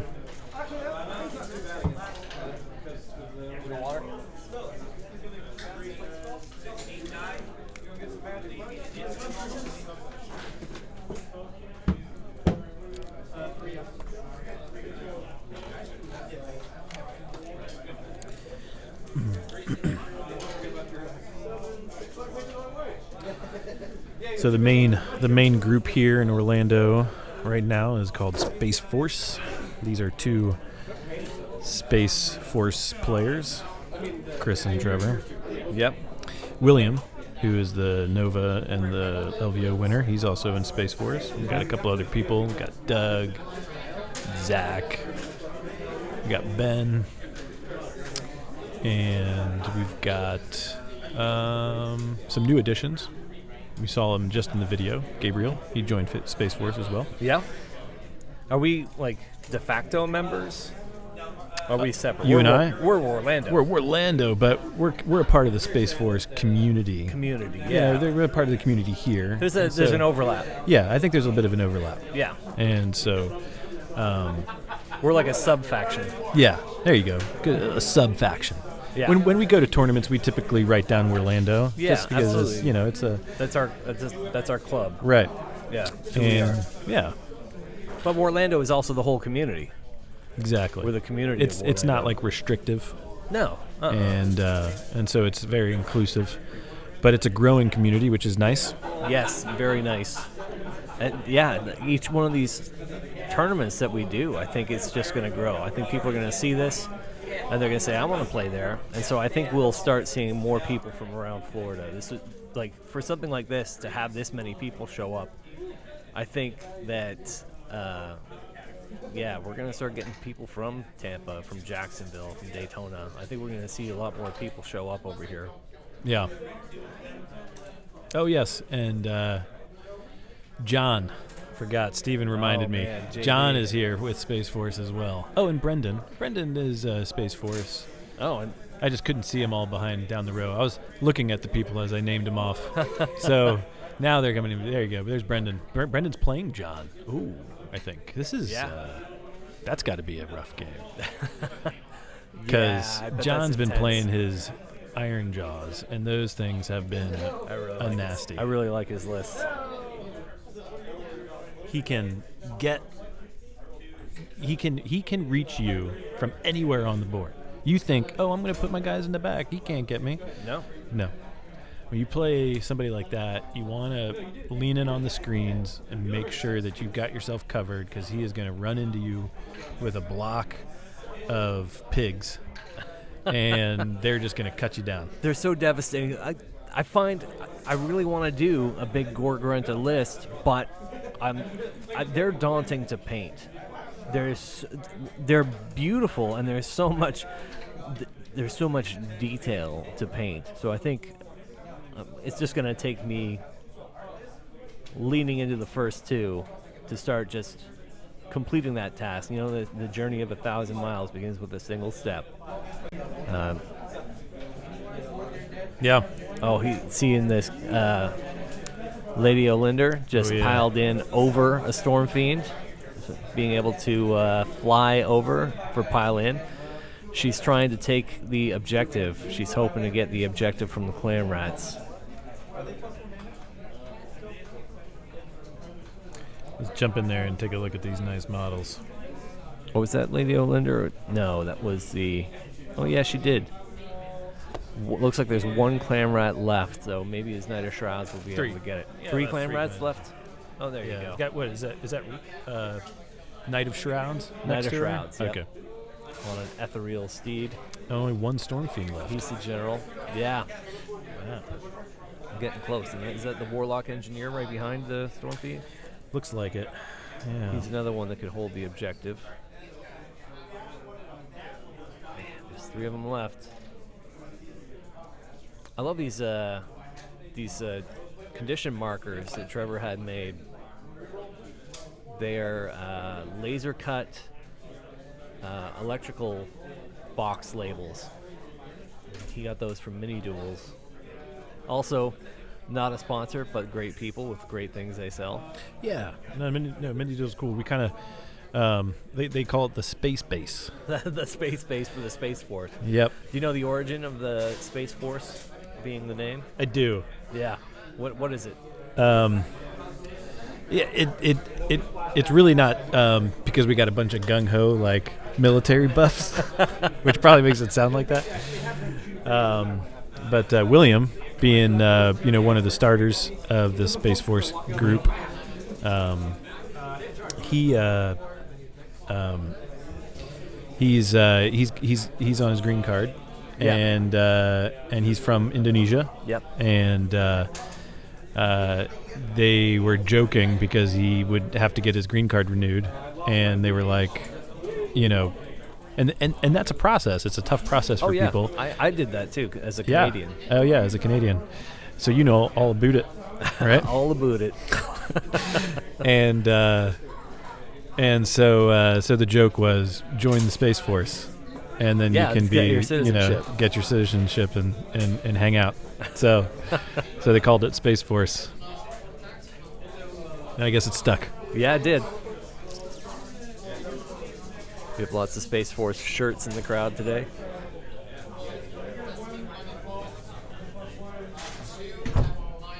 Yeah, so you can find a plethora of Space Force designs on the internet. So I think everybody got a shirt, wore their shirt to Crucible. Yep. Getting adjusted here. Ergonomics, so important. Yep. Playing in these tournaments too, it's so important to stretch and have good shoes on. And people, a 3-game tournament, you're standing on your feet the whole time. The floor is not going to be, it's carpeted, but it's more like a thin rug. It's not going to help you from the concrete that's underneath there. You got to stretch your lower back, stretch your legs, wear good shoes. Yeah. That's my tournament advice. Speaking of apparel and comfort. Oh, yes. If you like to wear shirts. Which some of you do. Yeah. That's always an option. We've got shirts. If you're ever in need of one. Warlando shirts. If you go to teespring.com/Warlando-2. Yep. And then there's a plethora of options there for you. We do. There's a bunch of Warlando specific shirts, and we also have a bunch of Grand Alliance shirts that we've made. There's a nice shirt that says "Blood for the Blood God." Yeah. Who knows? Maybe even if we get a Space Force design, maybe we could even put a Space Force shirt up there. Why not? Why not? With such a name, it doesn't belong to anyone. We can put up a Space Force shirt. Yeah. And then if you also want more, we've got dice. If you everybody loves dice. Yep. So we got a nice little Warlando side on the 6. Instead of a 6, you get a Warlando. Yep. Warlando for the win. Warlando for the win. And just email us, warlando77@gmail.com, and tell us you want some dice. 12 for $12. Nice Chessex. We've got some options for you. Different colors to choose from, and it helps us out. It supports the show. It does. It's not like crazy expensive to put on the show, but it does cost money. We're paying for hosting fees. We're paying for software licenses. Just a little bit of money will go a long way to help us out. We've got to pay for gear to do stuff like this. Yeah, absolutely. We spent a lot of money on equipment for today. Yeah. Yeah, and what you're getting in return are some great shirts and some great dice. So it's a win-win. Warlando for the win. Warlando for the win. So thanks for watching. Be sure to also like and subscribe. Yeah. Subscribe to Warlando's content. We're going to keep putting out battle reports and live battle reports and painting videos and all sorts of stuff. So be sure to do that. Yes, this is just the beginning. There's going to be a lot more to come. Just a reminder, we are playing in the realm of Akshi right here for round 2, Duality of Death. It's going to score is 6-0. Trevor Skaven versus Chris's Nighthaunt. But the Nighthaunt are still looking really strong on the table, and they can bring models back. It doesn't look like there's a lot of Skaven left. Yeah, those kind of came off quick. They did. They really did. It looked really strong in Trevor's favor there for a little bit. It did. But the Nighthaunt, the war of attrition, it's really hard to get them off the table. It's got a bravery 10, so it's hard to force a battle shock. They're ethereal, so you get no rend. They have the 6-up shrug, and they can bring models back. It's really tough to get rid of them.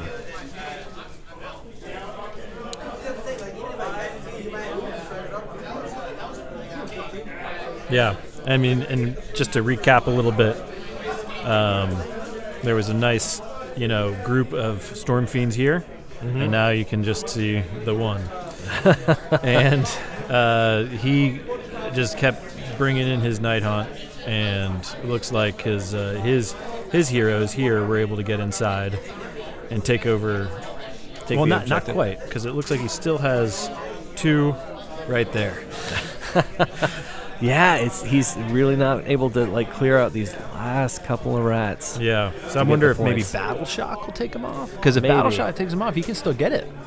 As long as oh no, he won't get it this turn because you have to kill him, right? Yeah, so you score it and you immediately take objectives, but you don't actually get the points until it's the end of your turn. Yeah. So we'll see, and then this sort of side of the board over here has really just been a mass of models just hacking and slashing back at each other, and it's just like, which one is going to last longest? Yeah.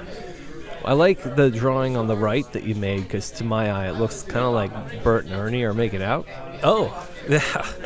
It's great. We've got a lot of good players here today. That's true. Just nuzzling noses there. Yep, Eskimo kisses. And here he's still got his bell in the back. Oh yeah, he still has the Screaming Bell. He still has a Hell Pit Abomination. He still has all the Null holes to move around. That Hell Pit in there. Yeah, and it looks like it's moving up. But look at this little sneaky guy. Talking about sneaky Chris. He's got that black coach. That black coach came from all the way over there. Yeah, it's fast model. And it started everything flies up there. And it just Yep. So, all right. Back to the score here. We got just under 45 minutes left to play. Oh man, these guys are gonna have to They're gonna have to pick up the make pace. some moves here. Chris is gonna have to play quick in order to take some of those points. Yep. Yeah, being 6 points behind right now. That's rough. And he can only score 1 point in the first turn he holds it. And it looks this I think you might see a handshake at the end of this turn. If Chris can't take the points away, Trevor's going to get 6 points, putting him up to 12 points. And I just don't see mathematically Chris would have to hold him for the rest of the game to tie.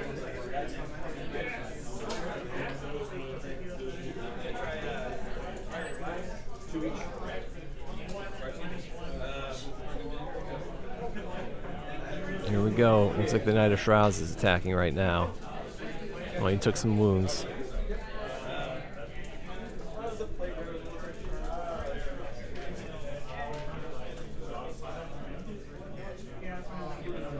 See what's happening over here. All right, we got some Grimghast Reapers piling in.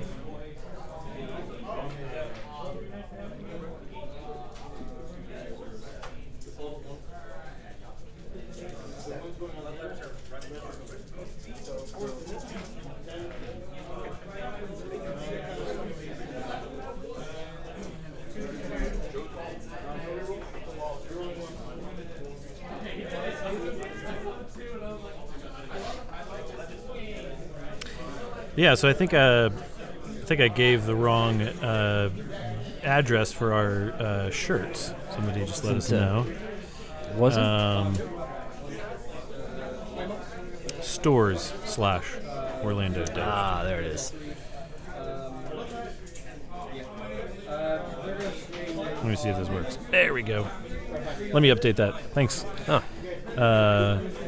Let's see. Somebody on YouTube, let us know. Yes. Thank you, Matthew James. I think in the show notes, do we have an actual link in the show notes? I do, that I copied, I think. Yeah, and the link that's in there should have been cut and paste from the actual website. Should have been, but that would assume that I'm super competent. So, thanks for that. I will update. Yes, thank you very much.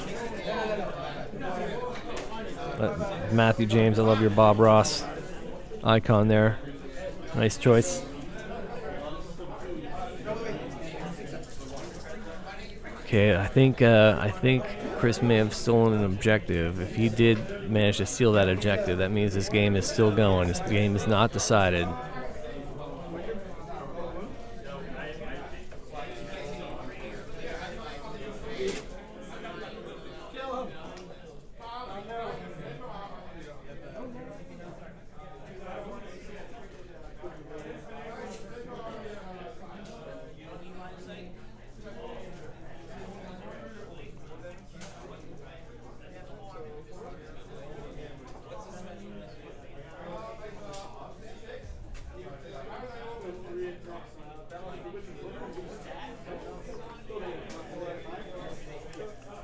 A lot of discussing happening on the table here.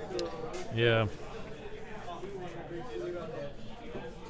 This is the math hammer phase. Yeah. The arithmetic phase. Mm-hmm.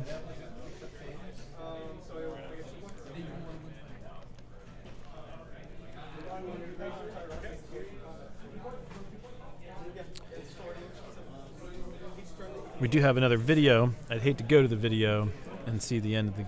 Yeah, see Potentially the here. handshake happen. So we can ride it out until the end. It's only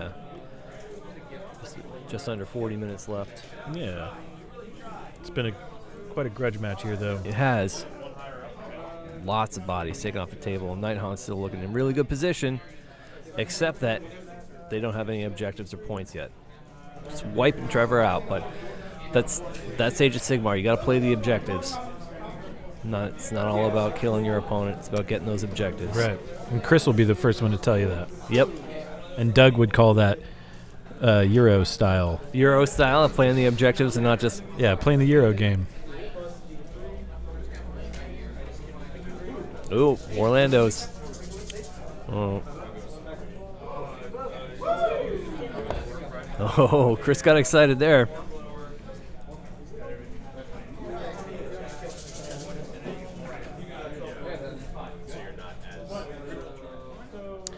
So it looks like he's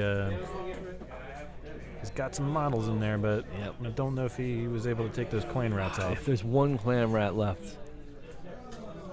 Is that one clan rat left or 2 clan rats there? All right, looks like we're fighting over on the other side.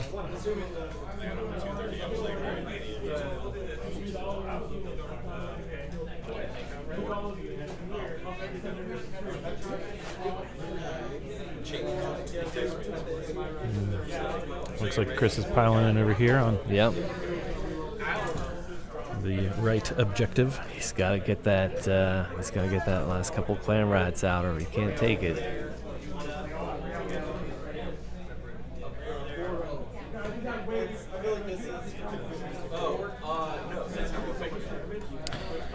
So these guys, something I've definitely not jumped into quite yet. What's that? Would be the airbrush. Yes. And you'll see a lot of these guys, It's lovely paint, and they just do it so fast with an airbrush. And it's an art unto itself. And if you don't have the control, you could really wreck a model by getting the paint on there too thick. yeah, I have an airbrush at home that I've dabbled with, but I haven't tried model painting yet. But I think I'll start with some bases. I'll try airbrushing some bases and see how that goes. This seems like a good way to get like just a base coat on everything. yeah, and to do it fast. Yeah. And that's the one thing I think is, as you look at these models and you want to get a lot of paint of the similar, over a lot of surface, being able to do it with an airbrush would just be like lickety split. You know? Yeah.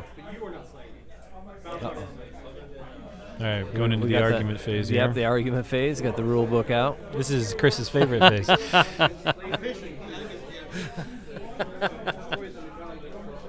Yeah, Chris overheard us.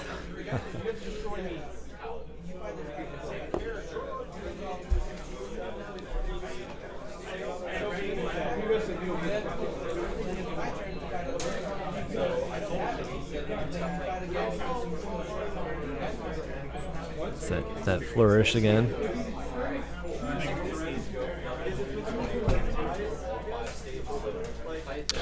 Oh, we got Nate joining us on the stream. I think this is Nate from the other night. Yeah. Nate from the other night.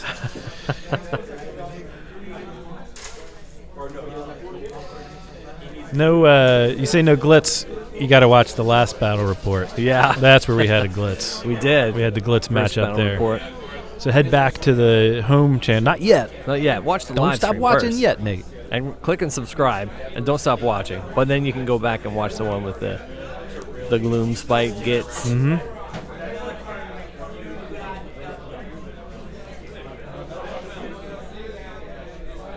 And stick around. I don't think we're going to show it quite yet, but we have a video where we took a look at the last player's gloom spike gets army. I like to say glitz because it's a lot faster than gloom spike gets. Because it's the glitz. Yeah, it's the glitz. Hey, Hey, the glitz. you want to come over and find my glitz? Oh my God, this Jersey accent. And it's always, hey, oh. Oh. Yeah, just forget about it. Is there still, can you see with the RoboCam, are there still a couple of Skaven there? Oh, was that turn priority roll? No. Yeah, these sneaky guys, they try to figure out, real fast on that dice box. I don't know what that roll off was for. They could be planning it out. This is like the future phase. Yep. Like, how would it go phase? That's What not a if good name. But how would it go, phase? Yeah. Well, if I did this, and if you did that, and then I did this. instead of actually playing it out, just talk about what would happen instead of going to the action.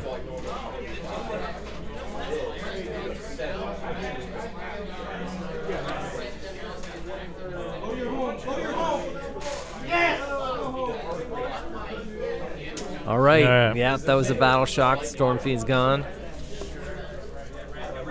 It's the last clan rat gone.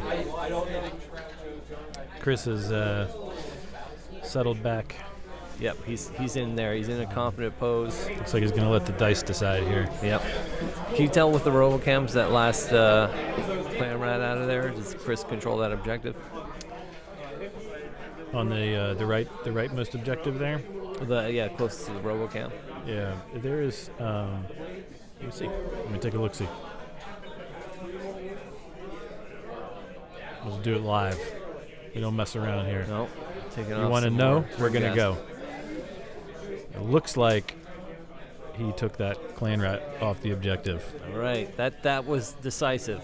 If that clan rat was still there, there would be no way that Chris could win.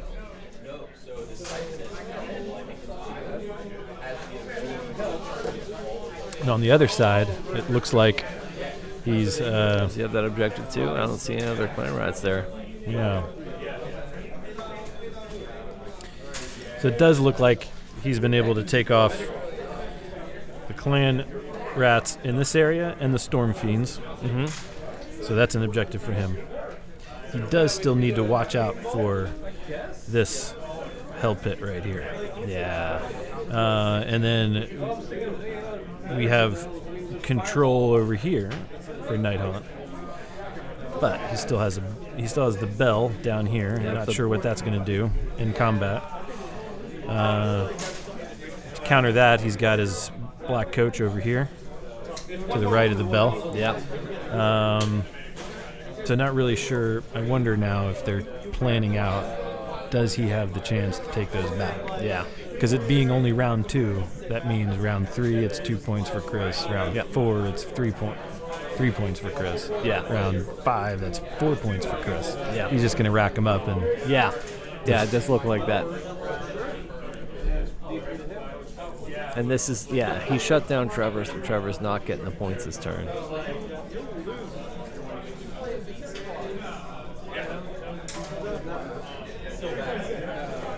It was looking half a round back. This table looked a lot different. It didn't look like Chris was going to have a chance. But now it looks decisively like Chris has got it. yeah, and even if he didn't take it this turn with the hero, it looks like by round 3 he wouldn't have anything else to take it back with. Yeah. So unless he was able to get that hell pit over there and just wreck face, then that's his only chance. Mm-hmm. But the hell pit can't take it. The hell pit could just keep him from taking it. Yeah, it's got to be a hero or a battle line. So it looks like that's what he's measuring any here. battle line left. Does he has the chance to get it in range? Yep. And it's a random movement too. The help it could disappoint. It looks like that's what he rolled for. Is he in there? No. Yeah, he's just outside of charge range. He's going after the black coach.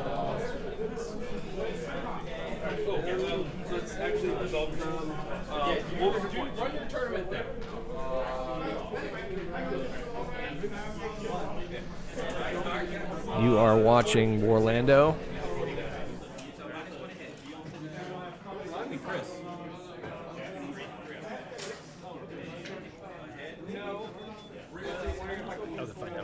Okay.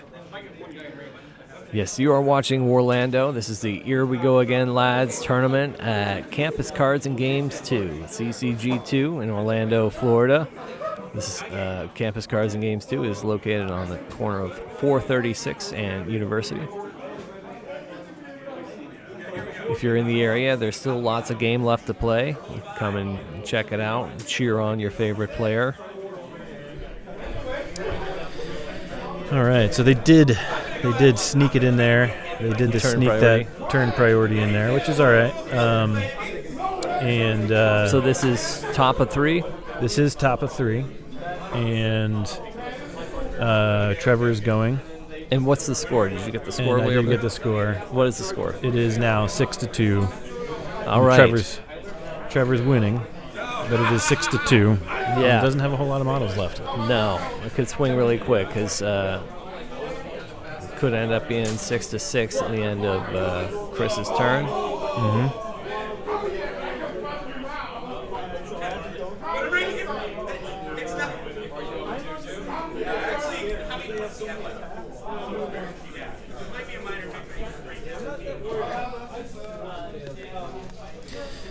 You can't quite see the other side right there with the terrain piece. Yeah. Or else I'd zoom in there and show you some close-up action. Who knows, maybe we'll move the terrain piece for next round or something, I don't know. But it's a really nice-looking terrain piece. Yeah, it is. I mean, just take a look at this, you know? Hey, take a look at this. Hey.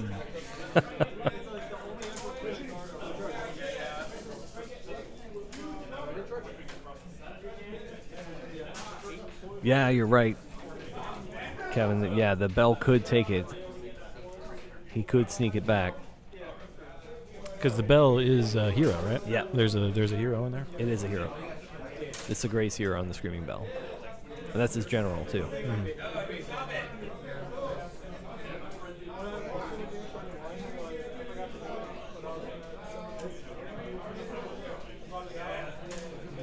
I love this game and I love this hobby. Where anytime I watch models on the table or if I watch models in a video, it just makes me want to go paint. Does anyone else play that Mortal Realms mobile iOS game? You ever play that? No, I saw you playing it. You showed it to me the other day. Yeah, I'm hooked on it. Yeah. But it's bad because I'll getting ready for bed, and I'll start I'll start playing that game as I'm in bed, and then like, oh, look at these little, they look just like the models from the game. It makes me like, maybe I'll go paint for a while. I'll get up out of bed and go do some more painting. Just want to bring them all to life.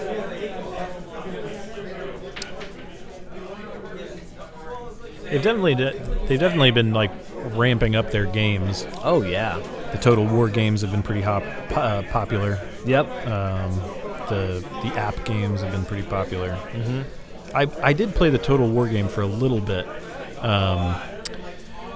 but then with ramping up battle reports and different things, I just haven't had the capacity to do it to play a game. On the computer, that is. Yeah.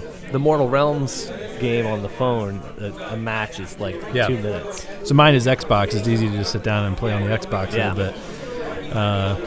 But to kind of like settle down, get the computer open, get it all set. I don't have the patience for it. Yeah. Like I've been playing not Doom Eternal, but the one before that. Because Doom Eternal came out, I dug out the one that I already had. And anytime I sit down to play, it's like loading. Okay, here you are. The game start. Press A to start loading. The decision to play takes like from turning on the Xbox to actually sitting down to play. That's like 10 minutes. Yeah. I don't have that kind of time. Well, I have a daughter, and so usually the Xbox is on and watching or playing something. Yeah. That flourish. That Chris Cuevas dice rolling flourish. I wonder if you could track it through the game and see like the like when you're doing better. Does the flourish get more controlled, or is it a little bit more? Hoo-yah? For important roles, that maybe that's what that it follow is. through. Maybe it's more important the more whip you get. Yeah, and more of the whip of the wrist kind of thing. Right, and he does say dice rolling is a skill. Mm-hmm. And I've seen that before too. Like, to me, I want to make sure I get a solid rack of the dice. You know what I mean? Like, give them a few shucka, and then. Oh yeah, you gotta give them a decent shake. But if you've got that spinning flourish like Chris does, that die is spinning when it lands. Yeah. And because I've definitely felt like if you just pick up a dice and let's say there's like a 1 showing, I feel like I've done this before. I'm not a scientist, but I've picked it up and I've like just given it a little roll without really shaking it, and I felt like I could consistently get like a 6, and Yeah. then I pick that 6 up and do the same and get a 1. Yeah. You know, so not saying I'm practicing, but just saying like I don't want to do that. I want it to be random Yes, as much as yes. possible. With And- the bigger dice, I find the bigger the die is, the easier it is to get it to roll how you want it to roll. Yeah. Consistently. I mean, this Lady All right. Olinder moving across the board looks like she's sneaking up on the Hell Pit Abomination. So it looks like the Knight of Shrouds is the one that Yeah, it's holding the objective. held it. But it looks like they're trying to chase down the Hell Pit. If they Yeah. are, if they're successful in stopping this Hell Pit, Yeah. you could tie him up, Good. and he can't. You know, and then he's in combat, and he Yeah. can't charge out. Yeah. He's got to. And he's Retreat it and looks like he's pretty much all that's left is the Hell Pit and the Screaming Bell. Yeah. Man, what a game. Yes, absolutely. What a swing. Yeah. Yeah, it just didn't. When Trevor got out there early, it looked like Chris was going to have a really hard time, and the Storm Fiends are so dangerous, but this is just a bad matchup. Not like these ignoring Rend, able to bring models back, 6-up shrug. It's hard to get rid of him. And he, doing the MSU the way he did too, he sent so much battle line out there, so many ways to tie him up that Trevor couldn't play any of the tricks where he comes in the backfield. Yeah. You know.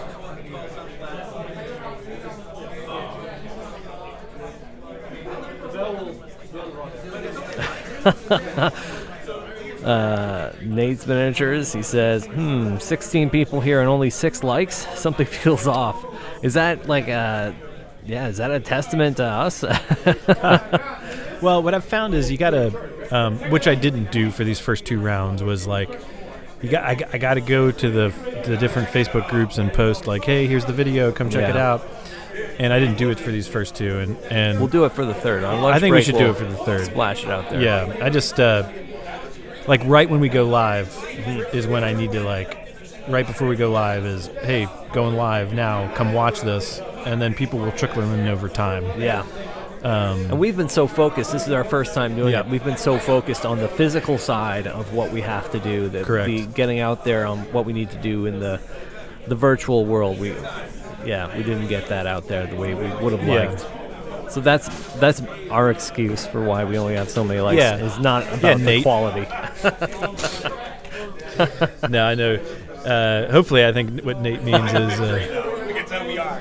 Yeah. Archeon killed the Catacross turn 3. Oh yeah, Came in for a Doug coming off of his match here. Yep, that's Doug's 2-0 now. Oh.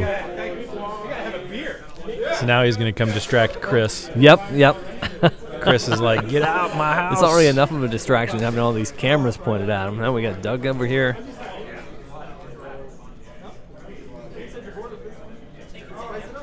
It's a close game. This is a good game. The Hell Pit's in combat now. Big rolls here. The Grimghast Reaper surrounding it. I love that Hell Pit model. I just love it.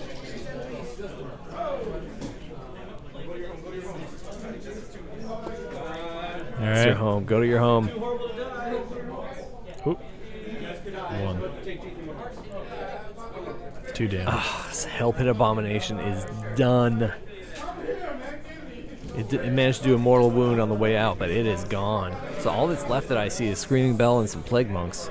And did he roll the 2 to see if it comes back, and it didn't? Oh, no, was he that just for? did a mortal wound on the way out. I don't think Oh. he's doing anything to see if it comes back. Oh, that's right, because you have Is to that an roll old one? high to come back. Yeah. And it's medium to kind of just do A wound wounds on the way out. Yeah.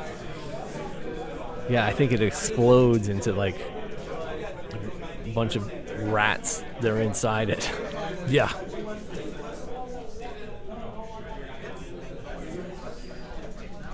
Yeah, this makes me just want to get out there and paint.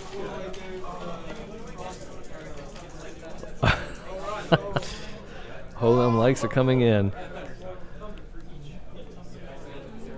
So yeah, I think next round we'll post it out there, see if we can get some people to come watch. Of course, Yeah, when we're we'll at our make an best, effort. right? We're gonna be tired. Oh yeah, We're gonna come be- watch us now when we're just like in a vegetative state. It's gonna be like 2 zombies hosting Right. this thing. Who knows? Maybe we'll hit up Ale House in between, and we'll come back and shoo la roo la la. I don't know. Oh, that's perfect. And then my spelling and my accounting will be even worse. Well, yeah. Round who? Oh, who is playing? Who are these people? It's round Z, and the score is 2 chickens to 5 piggies. 2 chickens to 5 piggies. Who Well, win? we're Who playing do on you Old think won that? McDonald's farm. 2 chickens to 5 piggies. Who do you think won that? Oh man, well, what kind of pigs? I don't know. I don't know. What do you do with Are these- chickens and what do you do with Are pigs? these, are these chickens roosters? I don't know. Uh-oh. Oh, that's it. We saw the handshake. I think Trevor I just missed it. conceded. But we saw it. We saw it in person. You didn't see it online. I'm trying to get the dice. And here's What a the game! What a game! the explanation phase. Yep. They're talking it out. I'm gonna jump up and I'm gonna see if I can get Yeah, let's get a battle report from some yeah get some knowledge from these Let's get the guys. final score, yeah. and we'll let you know what that is. I think if I would have, I didn't really have a route to do so, but if I had a route to retreat these guys back from here, I think I would have been in a good position. Maybe that was my own mistake. He won. Yeah, he got the turn, so he's going to score over it. I'm out of stuff to score with. So we'll update that score for you here. That was a really close match. Went into the 4th round here, and there's not much Trevor can do left here if he was even to take over the other objective.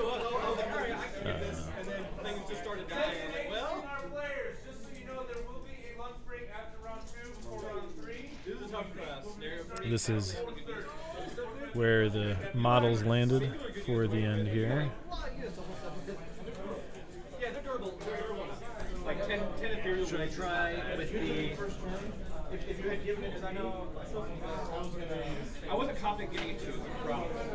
Like, not in this scenario. You can see he's done it. It's done a good job at Right, that's the thing. You have so many different units. You could just kind of setting a screen here gone, okay, cool. and And I just sit there and go... keeping the bell from getting close enough to even get the points. They took out the hell pit that was here, and you can see the other point here is under Chris's control. So it's just a matter of time. Another turn, Chris would have taken the lead. Round 5, knife to the heart, in duality of death. You just kind of charge up the middle and kill some big unit. But you didn't have any one big unit. There's all a bunch of small units. Would you guys be willing to do a recap? Yeah. So Adam's going to get a recap here, and we'll be able to give you a little heads up here in just a few moments.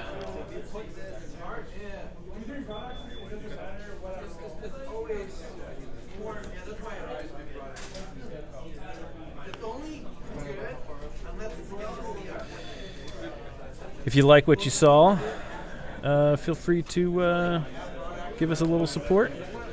We've got dice and t-shirts.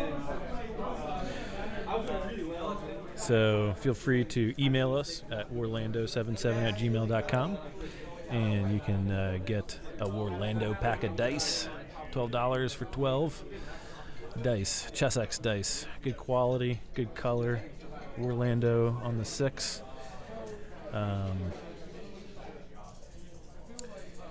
And we've got lovely colors here to choose from. This is a popular one, the green one. People have really liked that. We do have other colors for you to choose from. As I said before, you got the green and you got red and blue and white and all sorts of good stuff. You can get a t-shirt, Warlando tees. You can go to teespring.com/stores/Warlando-2.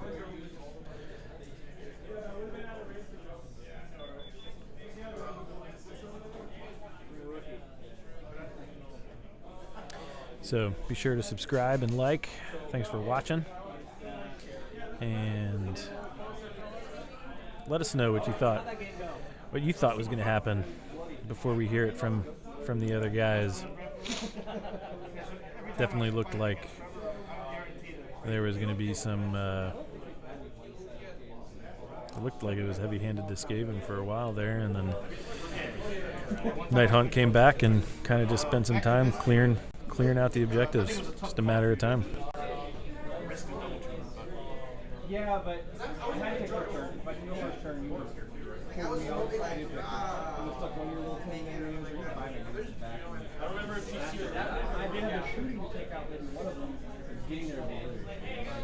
I don't have. You got the guys just doing a little recap here. It's a little bright. Anyway, this camera kind of picks up some of the looks here. So. Yeah, you even rolled pretty well on the saves, and it really helped you a lot there too. Obviously, but yeah.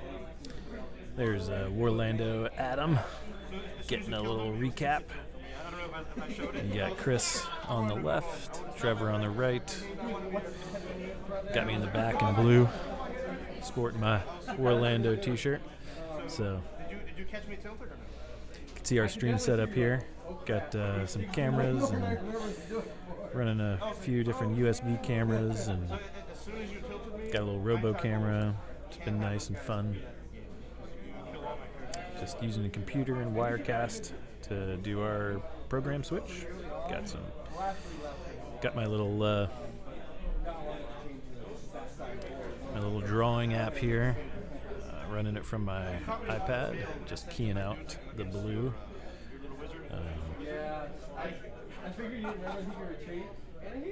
So it's been fun.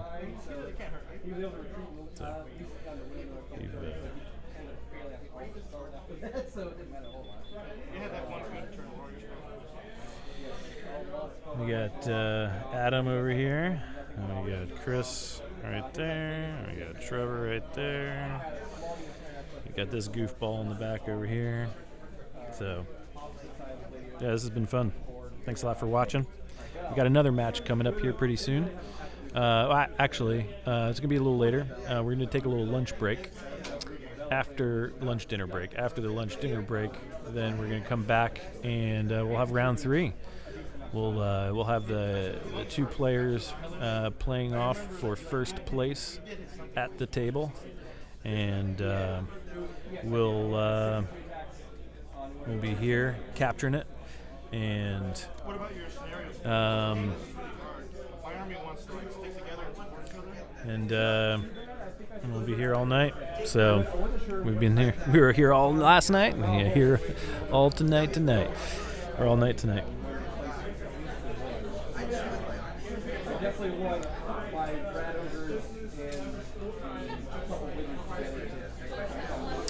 The terrain, again, we had this printed here locally in Orlando.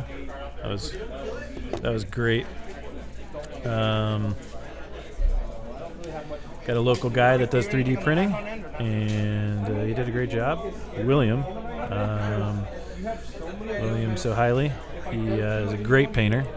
He has his own commission painting, Magnus Miniatures. I think you can find that on Instagram. But we love what he's done here today for this table. And so the terrain looks great. We've had some good models. We've had some lovely painted models out there today. This Nighthaunt army being pretty good. We had a nice Gloomspike Gitz last game, and I have a good feeling Chris is actually going to be back on the table next game, playing for first place. So we'll see.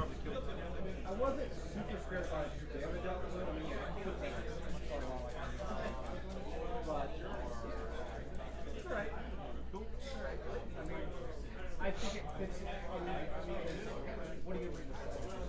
Bodies? Right, it's more bodies. No, for the 220 of that thing cost, I could bring another unit of graves. I could shuffle around the points where I can another unit.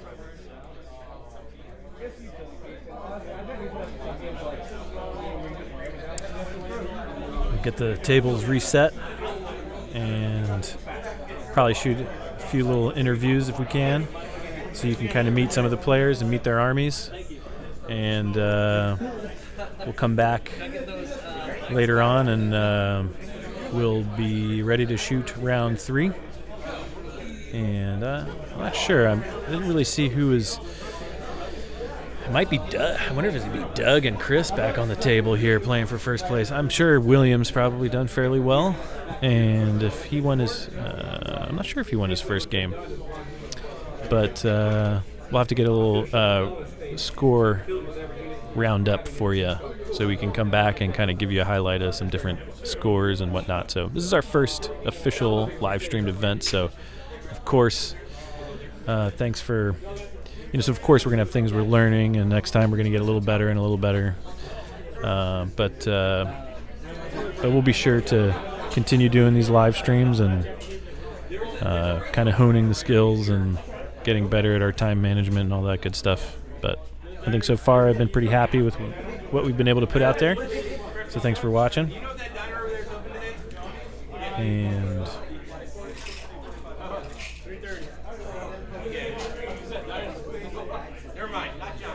we got the official cleanup phase here. Models and dice going back in the box.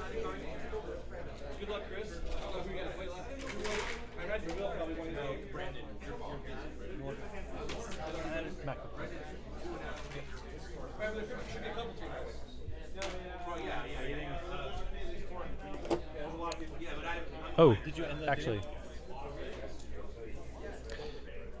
to my iPad is where I need to go. That's where we're playing back. Okay. All right, we are copying over the wrap.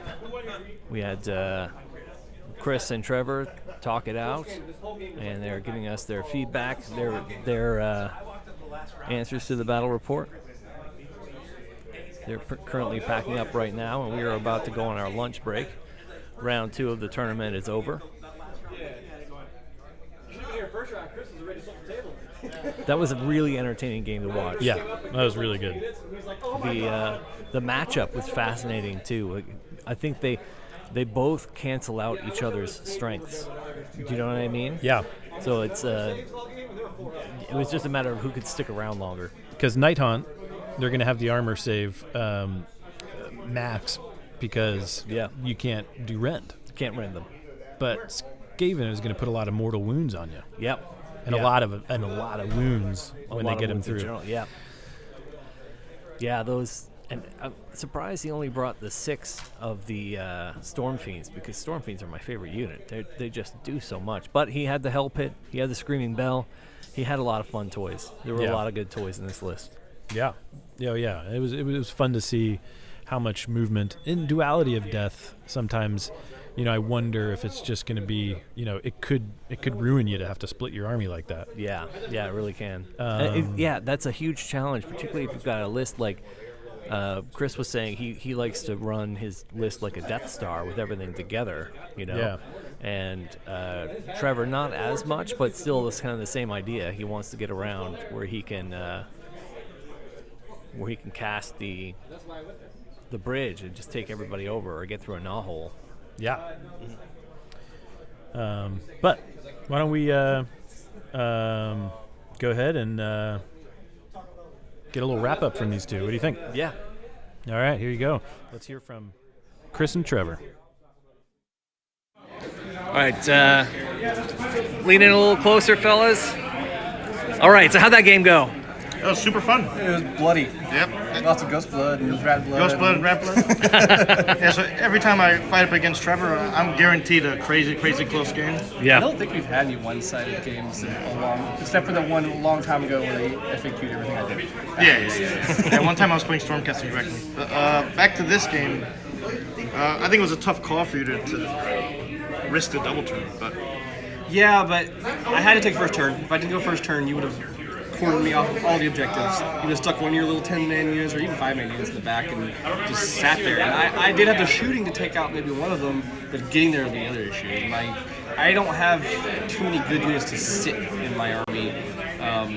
And the one that did, that was good, I didn't get up the field fast enough. Yeah, you're not taking it with just heroes. You need to use your clan reps. Yeah. I was shocked by the damage potential of your Rat Ogre dudes. Horrible. Yeah, you even rolled pretty well on the saves, and the Ethereal helps you a lot there too, obviously with the wind launchers.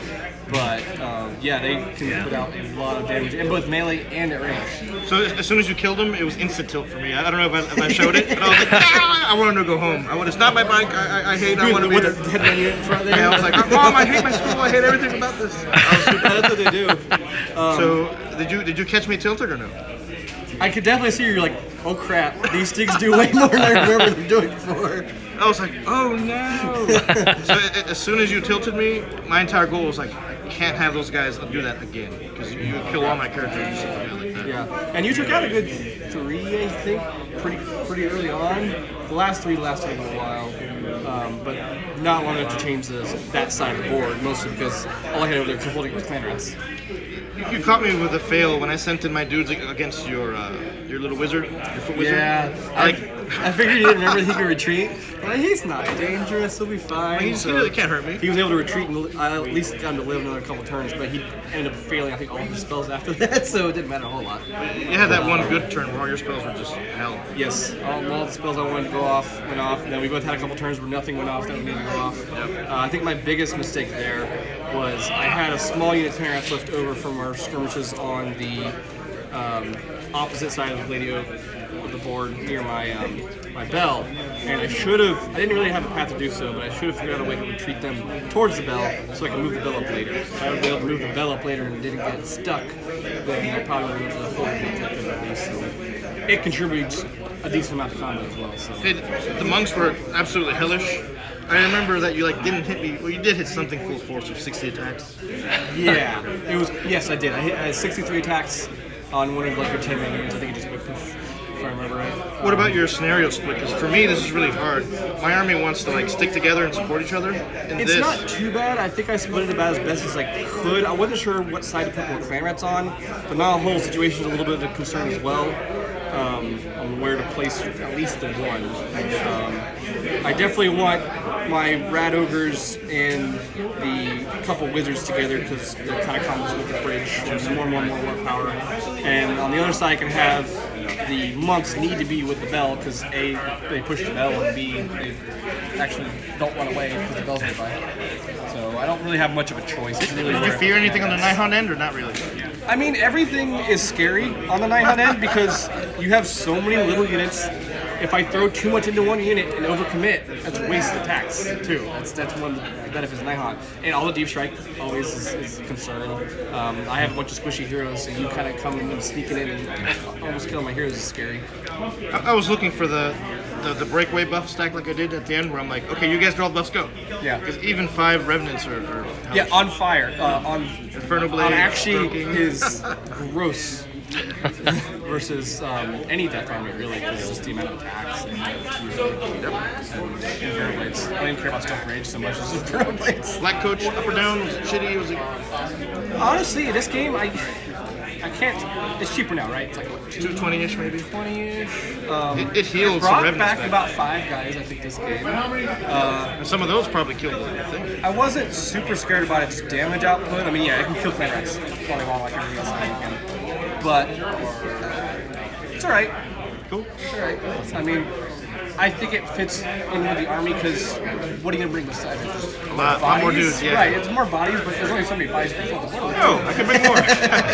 No, for the 220 that thing costs, I could bring another unit of Grims. I can shuffle around the points where I can get another unit of Revenants. So it's significant. It's a utility piece, and honestly, I've gotten used to that in some games, like the game where you just ram it down Celestial's throat, and they fail to kill it sometimes. Depends. It's fast. That's what's cool. That was a great game to watch, guys. Mind if I get a handshake? Yeah, awesome. Yep. Awesome. Thank you. All right, we are back. There's me and my goblin ears. It's a little bright here with the sun coming in off the other side of the room. Mm-hmm. Yeah, man. What a game. That was a great game to watch. It was just fascinating. Can you turn your volume down?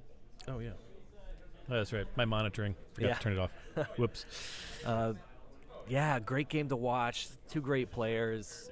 They played the game all the way through. They both knew what they were doing, and it just went Chris's way. Yep. You know. But that's the end of our second round of our live stream at Campus Cards and Games 2 tournament. Here we go again, lads. Woo! Yeah, it's been fun. We are going to take a lunch break, and then we're back. When are we back? So I think they want to do like an hour lunch dinner. So we're probably going to be back at about 4:45. Yeah, that sounds right. 4:45 we'll be going live again. We'll post a upcoming match schedule, and we'll try to hit it as good as we can. Yep. And then we'll be back on here covering the final match of the tournament. Yep. And possibly who we think might win the tournament upon the win. A lot of undefeated people at this point. Yeah. You know? So it might just be up. It's kind of up for grabs. Yeah, it really is. So I think it's gonna be it'll be a good match no matter what. Yes. Because we'll be here. That's right. We'll be here, and we'll be watching along with you. So. Yep. All right, man. Thanks everybody for watching. We'll see you in a little while. Sounds good.